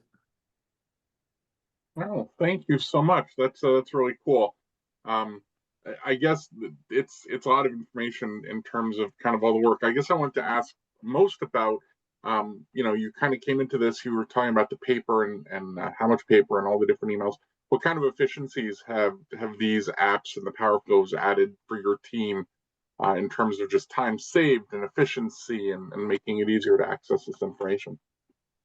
Well, with the it's added a lot of flexibility for other people in the office because now I have to administer all the stuff that gets broken and make sure everything's connected. But no one has to. We used to get stacks of papers, and they would have to sift through all the papers and scan them and do all the work on paper based, and then send emails. Now everything is they just click on it and they just pull up the PDF that people attach, the JPEGs people attach, and then with Concris they used to get the inquiries for people to ask for the paper, you know, all the hard copies of everything. So now they just give them access. They just ask for access to Concris. I grant access and everybody, it's self-service. So instead of bothering people in the office to go and scan something and give and then email it out, that saves right there probably, you know, 20 hours a week. And then on the ER application side, that's got to save those guys. There's 4 of them that are doing the ER reviews, and we're getting. There's some weeks we get 100. There's some weeks we get 20, but there's a lot that come in. And if they could just, and when they were getting them in, and there's ones that they don't have to review, and because a lot of times there's no significance because just because they're getting federal or state funding, there might not be any historical significance to the property. And so, but they would still have to go through that whole paper and see. Now they could say, okay, well, that building was built it was built 40 years ago, so it doesn't fit any of our criteria to be historic. And so they could just check off and just say, you're fine, you could go on. And they don't even have to review the whole document. So it reduces that workload on them. Well, I guess my question is, anyone in the audience have any questions for Kevin? I mean, I'll talk to you all day, but does anyone else have any questions for Kevin regarding the process they went through or the app or just some of the things they found? You can put in the chat or just kind of raise your hand. The one question I had for you is I saw you kind of bring in all those images. Are you doing those as attachments or how are you maintaining the imagery within that you guys are receiving? The imagery, the PDFs and no, so those pictures, the building pictures and stuff that you guys are getting sent. Oh, I just put those on there. There's a form document. So there's specific forms for NRSR and it's all form data. And then they have attached paper. They attach the pictures to it. There's certain ways they have to do it through the federal government, through MPS. And so all those are PDFs that are stored on the blob. And then you click on the link and then it'll bring it up in a new window. Okay. Cool. All right. Other than obviously having to worry about the workflows, any other challenges that you've had to overcome in the process or lessons learned? No, just workflows, little things that that break here and there on Esri's side when they do updates. Keeps us sharp. It keeps our skills Yeah, sharp. yeah, yeah. Otherwise, yeah, everything's pretty much been smooth. Yeah, there's some data that you look at that people don't submit things as well as others for the Congress applications. So there's a lot of times where the XY coordinates people are just way off on. Some of the contractors that are doing the National Register documentation and the SR documentation, they're not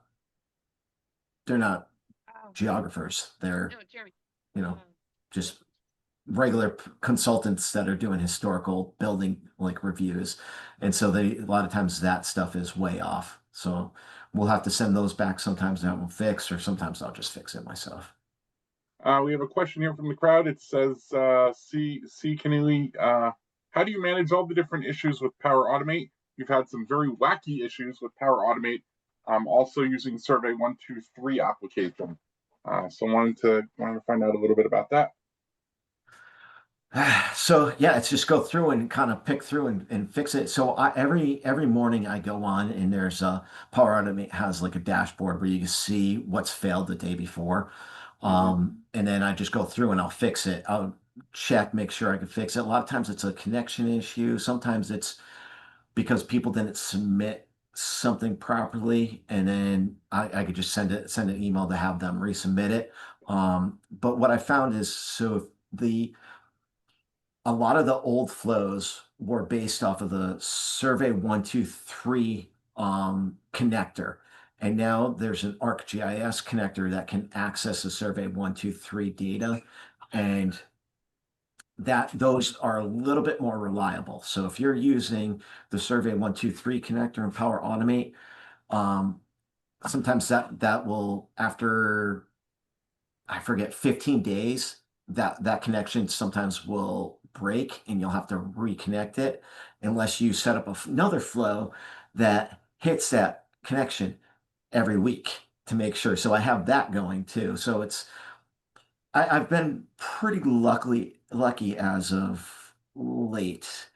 When they did the update in June, everything broke.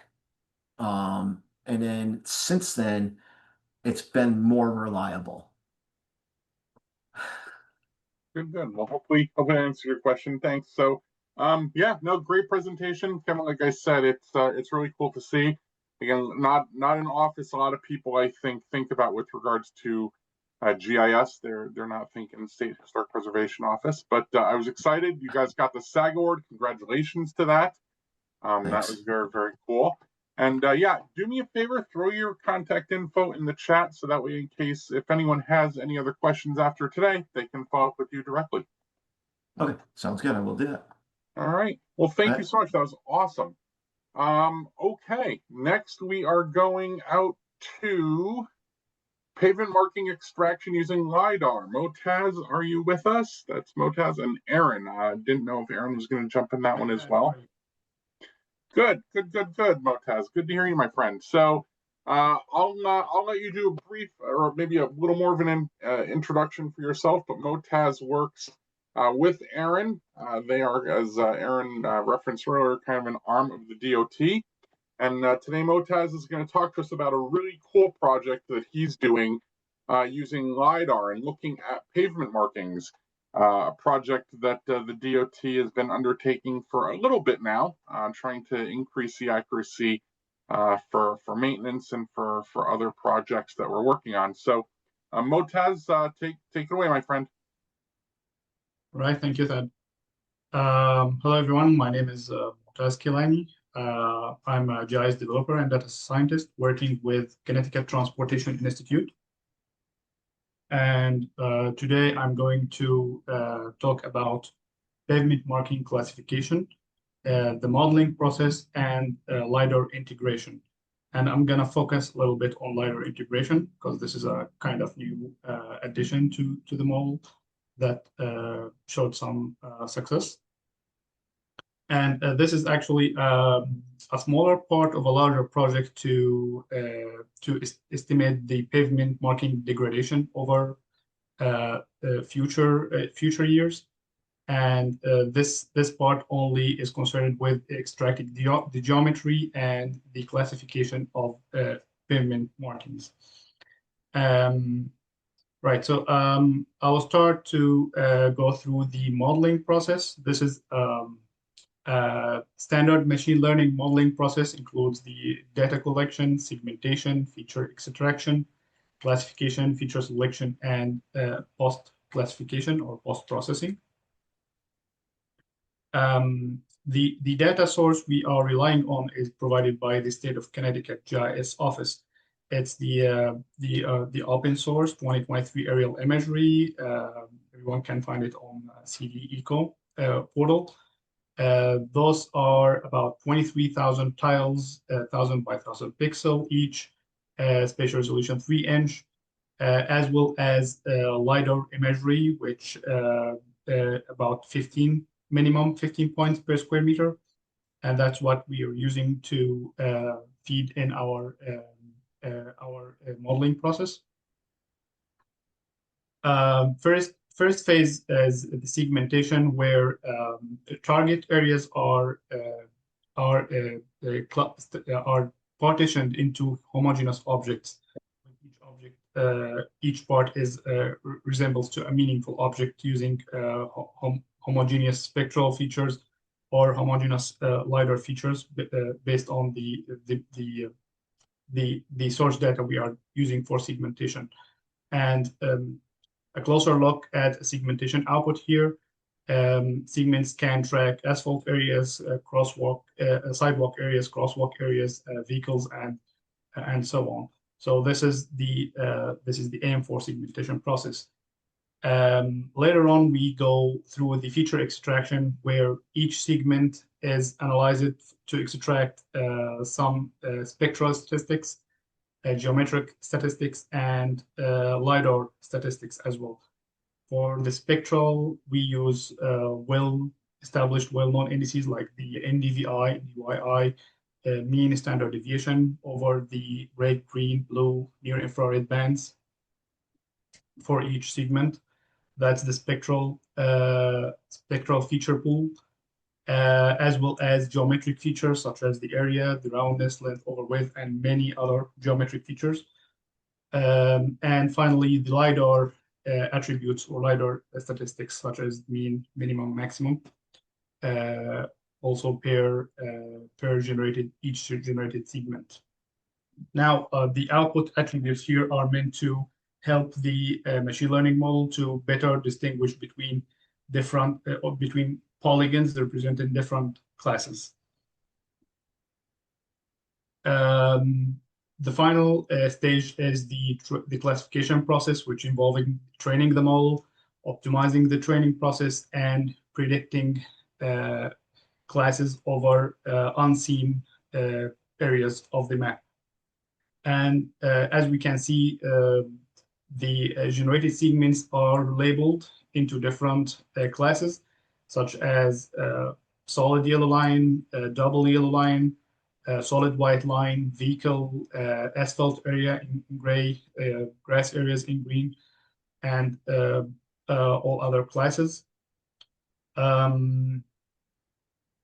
Also, the next step is necessarily the feature selection reduction to improve the classification process, but I'm gonna pass this process and jump to the post-processing, where we want to convert the output polygon features into linear features.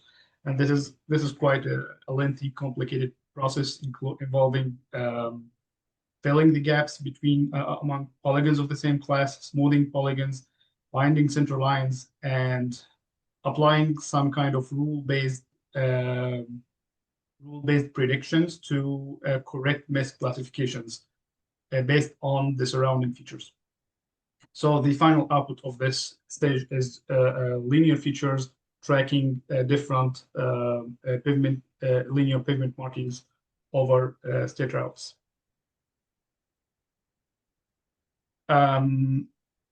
Now, I have described briefly the machine learning process we are using, and this part, the next part, will discuss the LiDAR integration and how it helped the machine learning output, the machine learning accuracy.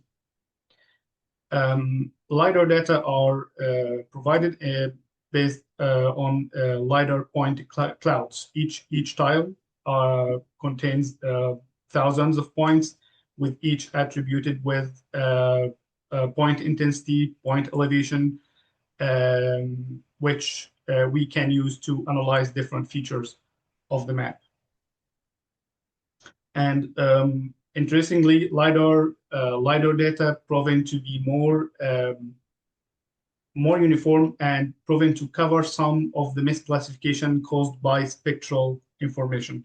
For example, LiDAR data are more uniform through shadow area. They are not affected by shadows as well as the spectral attributes or the pixel spectral attributes, which are inconsistent within the same class between shadowed and illuminated areas. Also, they are not really affected by, they are affected, but not as much as the spectral features in terms of different color modes. So when we found that the output of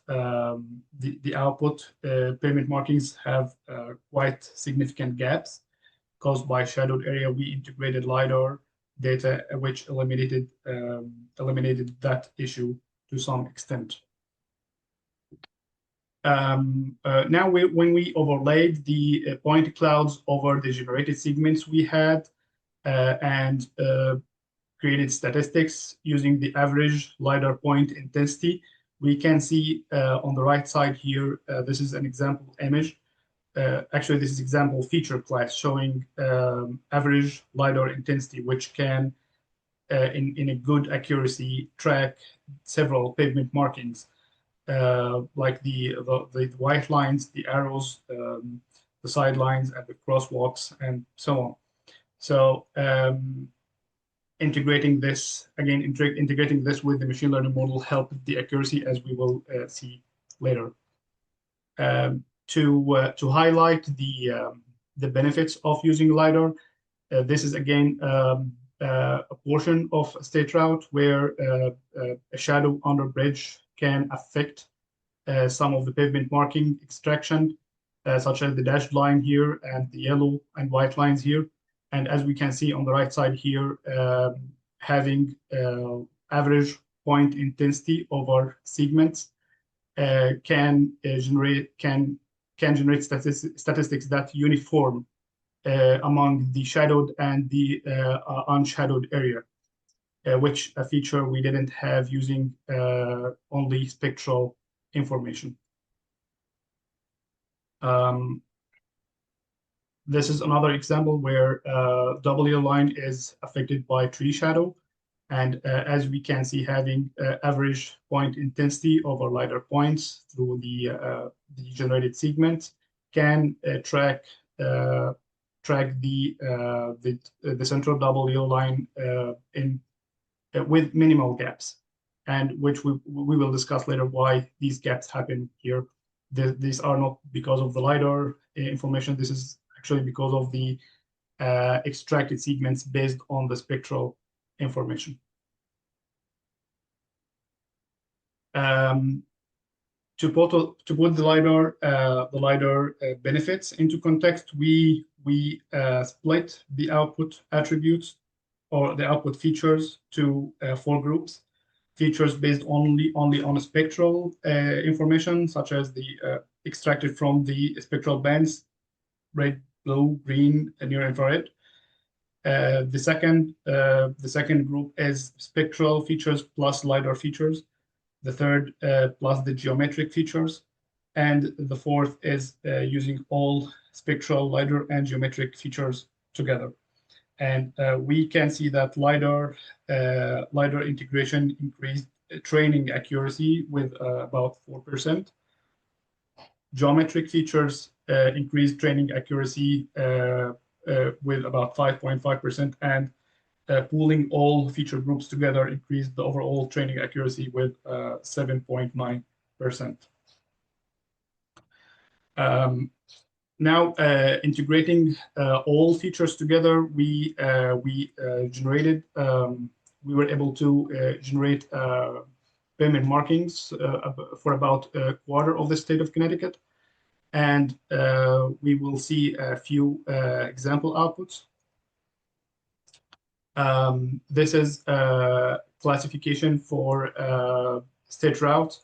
Here we can see a solid yellow line in yellow, dashed white line in blue, and solid white line in white. There are some extracted arrows here on this map. This is two portions of two state routes with double yellow line and solid white lines. And finally, this is another highway with dashed white lines and solid yellow lines and solid white lines. Now back with the limitations of using spectral features only for the segmentation process. We can see this image. We saw this one before. We have a double yellow line covered with some shadows from trees. And the issue with using spectral features only is that the segmentation process usually get misleading or get affected by shadowed areas. And we can see here on the right side image, which represents the generated segments. This part here can track part of the center W line, but it also leaks around to the asphalt area. And this is merely happening because of the shadow. Now, when we try to extract features based on this segment from spectral features and LiDAR features, we will mix center double yellow line areas with asphalt area, which will generate misleading values, which will mislead the model eventually. So this is basically an issue with spectral-based segmentation.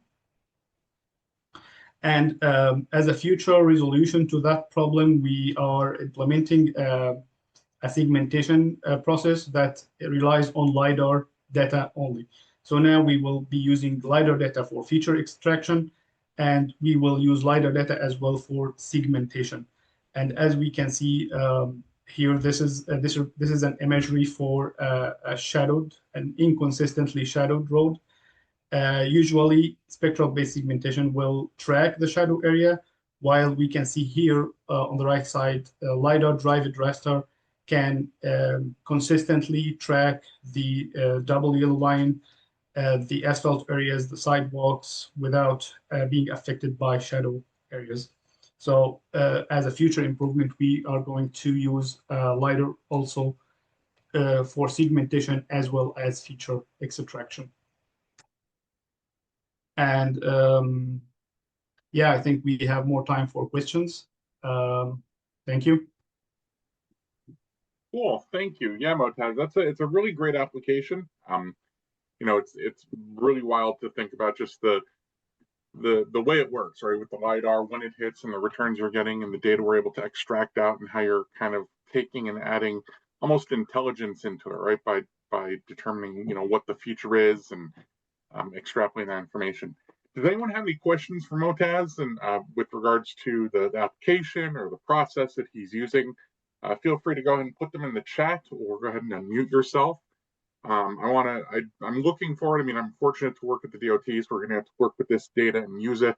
I guess I wanted to ask you, you know, you started out and you showed kind of how your accuracy increased through the process.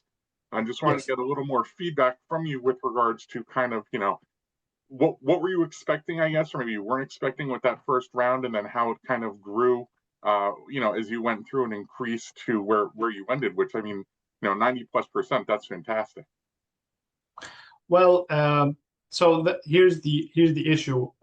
These are, as I said, those are training accuracy percentages, and it's a given thing that usually training accuracy is less than map accuracy, the final map accuracy, maybe with about 5 to 10%. I haven't done formal map accuracy assessment because this takes quite some time, and I haven't finalized the modeling process yet. But I showed that as an indicator of the effect of LiDAR integration on at least the training process.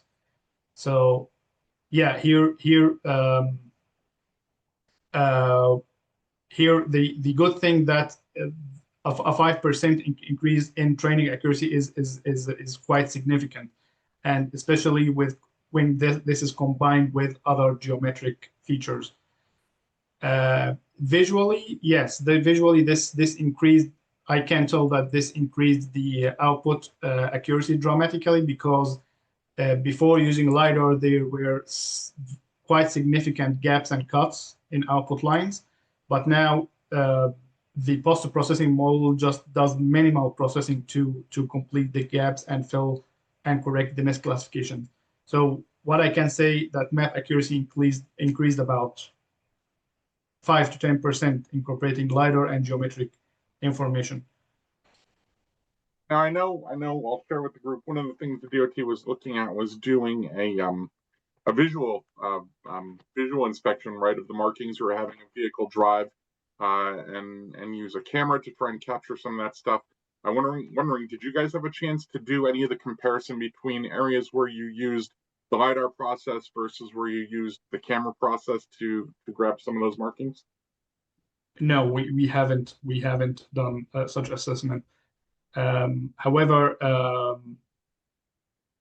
the plan is to do map accuracy assessment. Like, it's just we will also use ortho imagery 2023 to compare the output with the visually with the existing pavement markings, and that's a process that's called map accuracy assessment, where I will just deploy thousands of points on the map that are not intersecting the training data, and compare for those points, compare the ground truth from the map to the output of the model.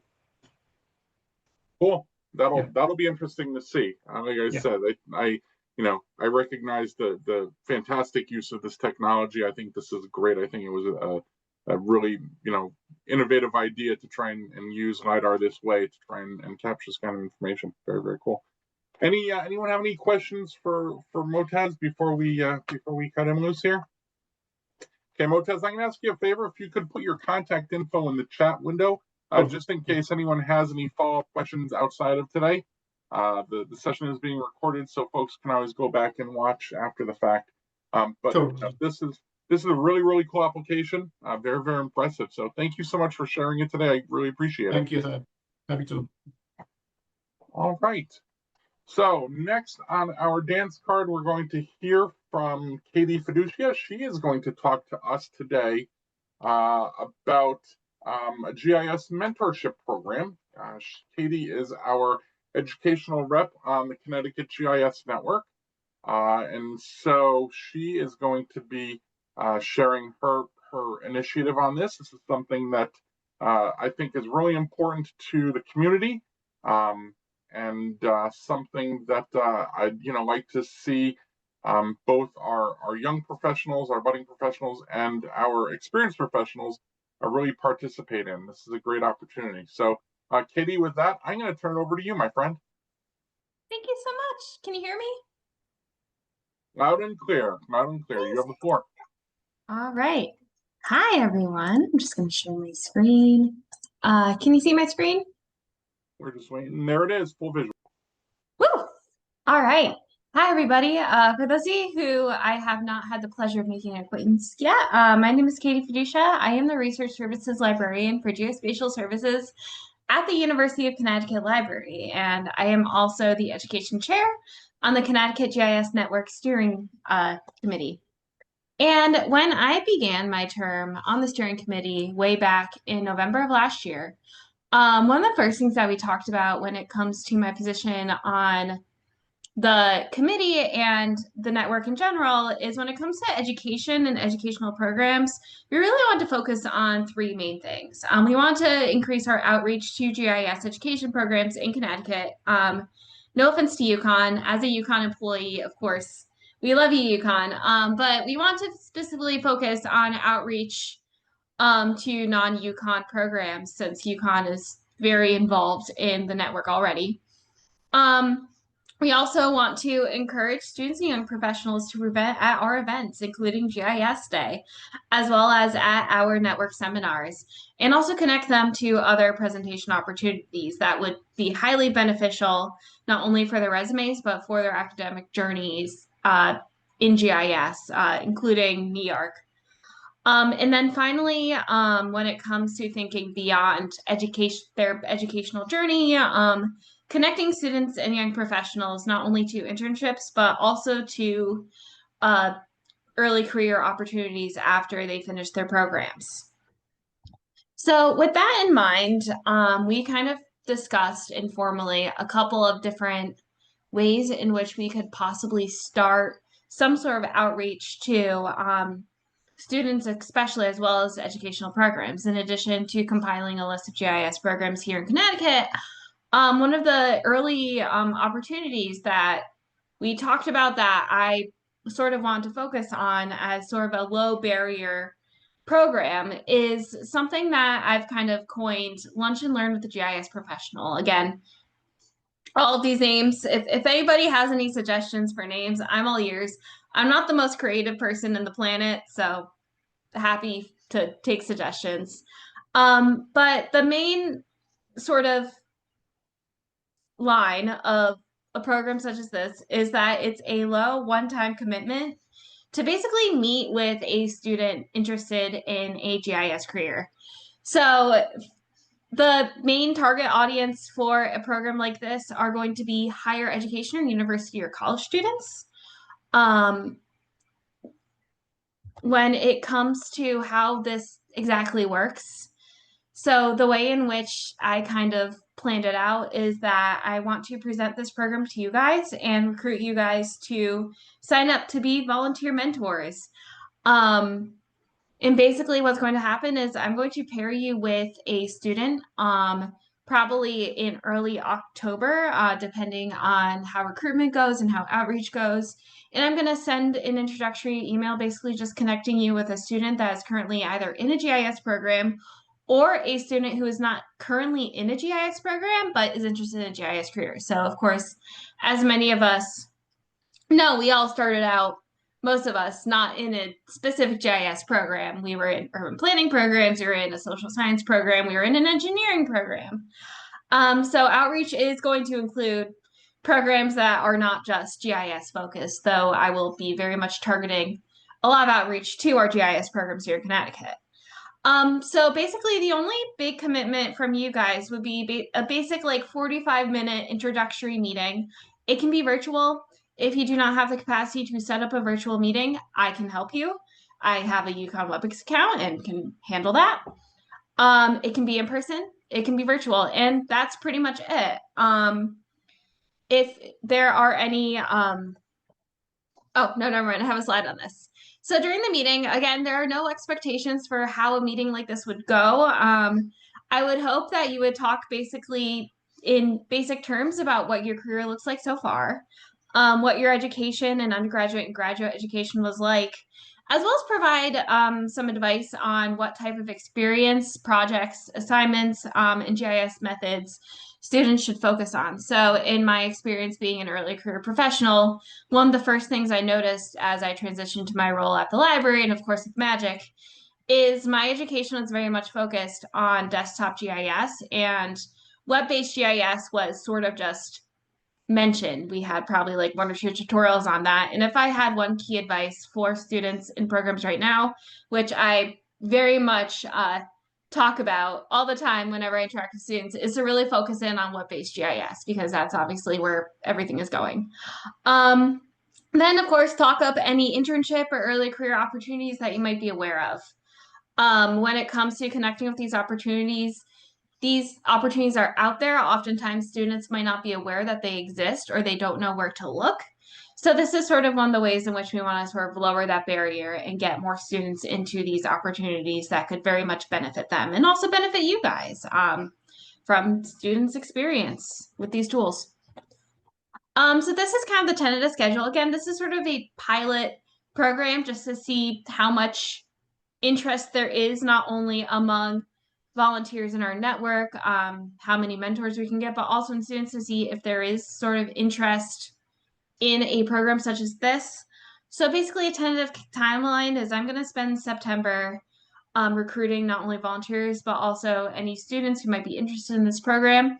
If you work with students, if you have students who are interns, if you are a student, please spread the word about this program. I highly appreciate any support or assistance when it comes to outreach, particularly if you are currently in an environment that is less UConn based.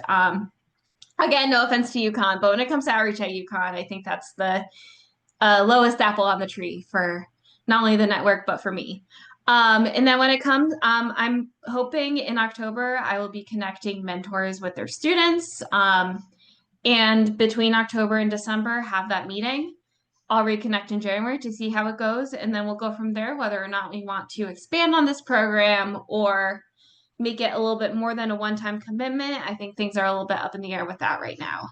So that's kind of all I have to present on. I'm happy to answer any questions. I very much love taking advantage of UConn short links. So these are the links to not only the volunteer interest form, but also the student interest form. I'm going to be sending an email to the network after this seminar concludes or webinar concludes. And I'm also going to put these links in the chat. Are there any questions? So yeah, Katie, somebody asked about SUNY, SUNY purchase from Greenwich in the chat. You want to talk about that a little bit, options? Westchester County. I mean, I guess, sure. I mean, when it comes to marketing to schools outside of Connecticut, I'm open to that. I think right now, like our focus was specifically on outreach to Connecticut-based GIS programs. But again, geography is geography. Like if this program is going to benefit a young professional outside of Connecticut, then I think that they should be able to participate. And again, if this is something we want to discuss as a steering committee, like that's also fine too. I'm very open to and we'll thoughts. be talking about this again. I'll throw it in here, a plug for GIS Day. Yes.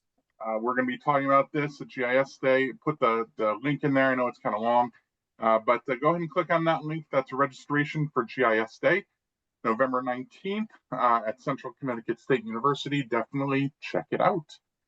So yeah, I'm very excited about this and highly encourage you to participate.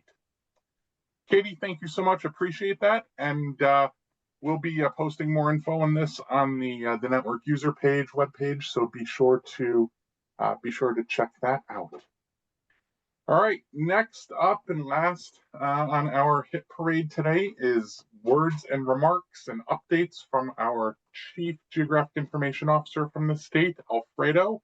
Alfredo, there you are, sir. So I'll turn it over to you, my friend.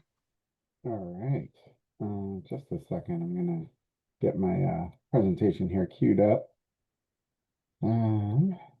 Bear with me for just a second. I promise not to keep everyone too long. Maybe. There. A second. All right, here we go. All right. All right, it's coming up. It's coming up now. Yep, full visual just now. All right, cool. Excellent. Today's update is going to be kind of a quick run through, mostly because we have a webinar coming soon that's going to cover a lot of the same material. So this is going to serve more as a teaser for that webinar, but there are a couple of important pieces of information that I want to cover in this setting. So right, so first and foremost, just kind of a staffing change. So Carl Zimmerman on our staff, he was one of the GIS coordinators, resigned back in July and went back to work for New York City in a very important position over there. So as such, we are currently recruiting for a new GIS coordinator. The recruitment period is currently open and closes on next Wednesday. So if anyone in the audience has interest in applying, please go to the job apps page for the state of Connecticut, or find my LinkedIn post about it and click on the link and go ahead and apply. Beyond that, so last week we had an advisory council meeting where we formally adopted the update for the strategic plan. It is now up on our website, so if you care to look at how we graded ourselves and how we adjusted the strategic plan for the GIS office and the advisory council, you can see that there. Next is the parcel data collection. So the data collection is well underway. We are very much in the data publication phase. We've parsed most of the data, and we are just kind of putting the finishing touches on the data set to make sure that we have all of the right fields. Made some adjustments per some requests as of yesterday even. We expect that new data set to be up ideally around the 10th, also next 10th or 11th. By the time of the webinar, we're hoping that the new server with the 2025 version of the parcels will be up and available for everyone's use. In addition, we are, as you all may be aware or not, we also did a grant program with the COGS to help improve parcel data quality. So those are going fairly well. Most of the work has already begun, and we're starting to receive invoices and contracts are signed and all of that kind of good stuff. We are still kind of working through some issues on fields and state use codes, and those are kind of in development and will kind of continue going forward. Yeah, so that's it for the CAMA grant program. Largely, they're going well. There's the normal hiccups, but we're kind of getting through all of that. Next is the imagery and LiDAR update. So, as Moat has kind of showed earlier, like the data is available and people are using it, which is fantastic. I especially love that you guys are using the intensity raster. That is an amazing piece of data that we got as kind of almost a bonus. Normally that doesn't get transmitted because normally the LiDAR point density isn't high enough for it to look like anything. So the fact that the LiDAR point density is so high and it's providing such a useful layer for that project, I'm super happy with it, and it's absolutely like the whole point of doing that kind of collection. So we are also anticipating impervious cover. So this is pavement, streets, sidewalks, pools, decks, all of that stuff. We modified the contract with Dewberry to have Ecopia do this work from the imagery. We are using their building footprints that are imagery derived to correct the position of the LiDAR derived building footprints that we've already made available. We did have in the QA/QC process, we did notice that there was a discrepancy in where the border of Connecticut was, and we had to ask them to kind of recalculate those areas to make sure that we got the entirety of Connecticut to the border that we kind of defined. So they are working on getting that last little bit of the data prepared for the impervious cover. Once that happens, then we will start the process of publishing all of that impervious cover and making it available both on the Geodata portal and for download on CTECO.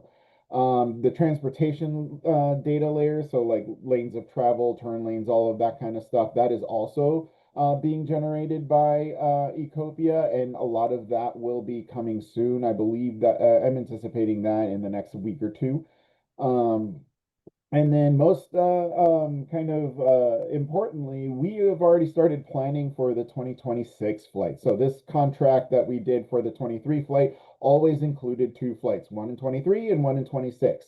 So in October, first week of October, the imagery acquisition working group and all of the people involved in that will be joining the kickoff meeting for the 26th flight, and we're going to be going over what all of the plans are and things like that. We will definitely talk about that at a future date, maybe a GIS day, about what the plan is, where we are going to be, and if anyone has any questions on that, we can kind of address those there.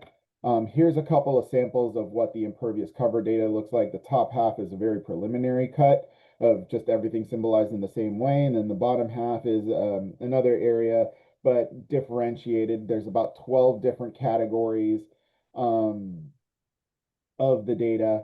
So, you know, as you can see, it is very detailed. It is very kind of accurate. And we hope to be able to leverage that data set for a whole lot of fun stuff too. And then the next big kind of thing is the 3D HP. So this is hydrography mapping through USGS. Their program for this is called 3D HP, or the Three-Dimensional Hydrography Program. So last year we did a joint application with 4 of our fellow states: Rhode Island, Massachusetts, Vermont, and Maine. And you can see the areas highlighted in blue. Unfortunately, we did not get funded for this because of all of the federal craziness that happened earlier this year. So when they told us that we did not get it, the first thing that the program manager reached out to us was, please try again. We will have our funding next year. We just need you to submit it again so that we can approve it. So we are going ahead with that. And the nice thing is, unlike last year, Vermont and New York said, hey, we're not ready. Please don't, you know, do any projects that kind of affect our areas, which is why you see the selected areas as you see them. But in the conversation, when we kind of regrouped to do the presentation again, they said, you know what, it's okay. You can touch us now and you can do projects in our areas now. The only exception was with New York. The stuff down near the border, near Greenwich, just wasn't new enough on the New York side. It will be next year, so we'll have to wait to do that bit of the state. But apart from that, what you see here is the 2 applications that we are doing. We are planning to do as much of the state at once as possible. So the top area represents the area that we're doing with the consortium, so with the other states. And it basically constitutes the entire border of the state with the other, with New York, Rhode Island, and Mass. The good news on with that program is that Massachusetts and Rhode Island both have agreed to pay their half of the line. So as you see, all of those hucks that kind of extend into Mass or extend into Rhode Island, we don't have to pay all of those ourselves. We were prepared to, but Rhode Island and Mass have agreed to pay their share of it, so we're cool. So we only pay the half that's in our side. New York doesn't have any funding, but that's okay. We're doing them a solid, and we're going to do that stuff anyway because we need it. And then the second application that we're doing is for exclusively interior hucks. So we want to make sure that we do it all. Partially in the kind of part of the motivation for doing this is we have the new statute that passed recently in the last legislative session that requires us to collect and make a layer of every culvert in the state. And one of the interesting byproducts of the 3D HP mapping process is the identification of places that should have a culvert.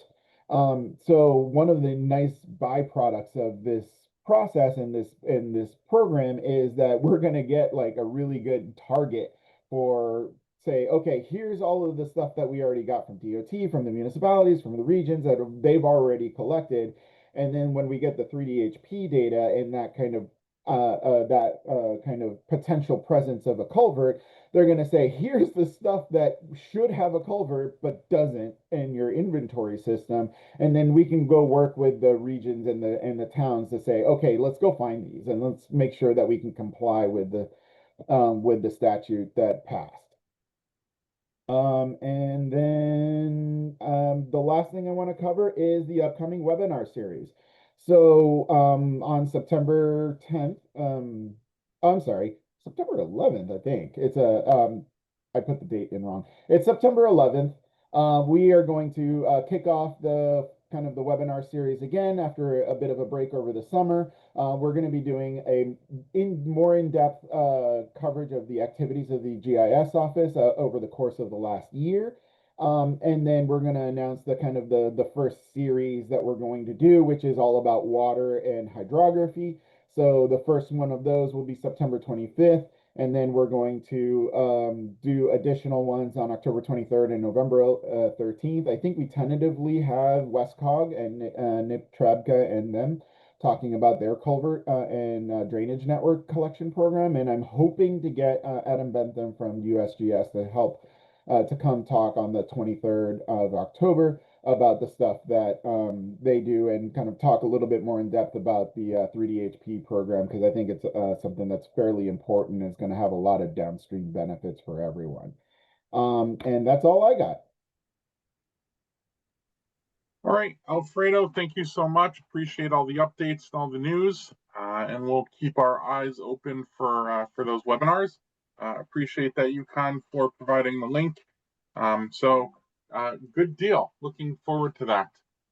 Again, Alfredo will also be at GIS Day, November 19th. So be sure to come and find him there. He'll be likely doing a presentation, and we'll have his staff there to also answer any questions that you might have. So definitely check that out. I do see a question in the chat. So Greenwich will not be covered this year. In our preliminary conversations with New York, we have to wait until next year for their data to be accepted into the 3DEP program, which is the elevation side. So the data on the Connecticut side is more than fresh enough and it's more than high resolution enough. But we have to wait for the New York side because the hucks that touch Greenwich extend pretty far into New York, and we need that data to be more up to date before we can actually do it. Cool. All right. Any other questions for Alfredo while we've got him here? No? Okay.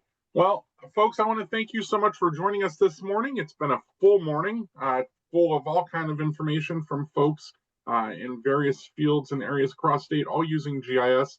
Hopefully you found some interesting stuff and some useful tools and some things that you'll check out after this. Again, folks who put their contact information in the chat window.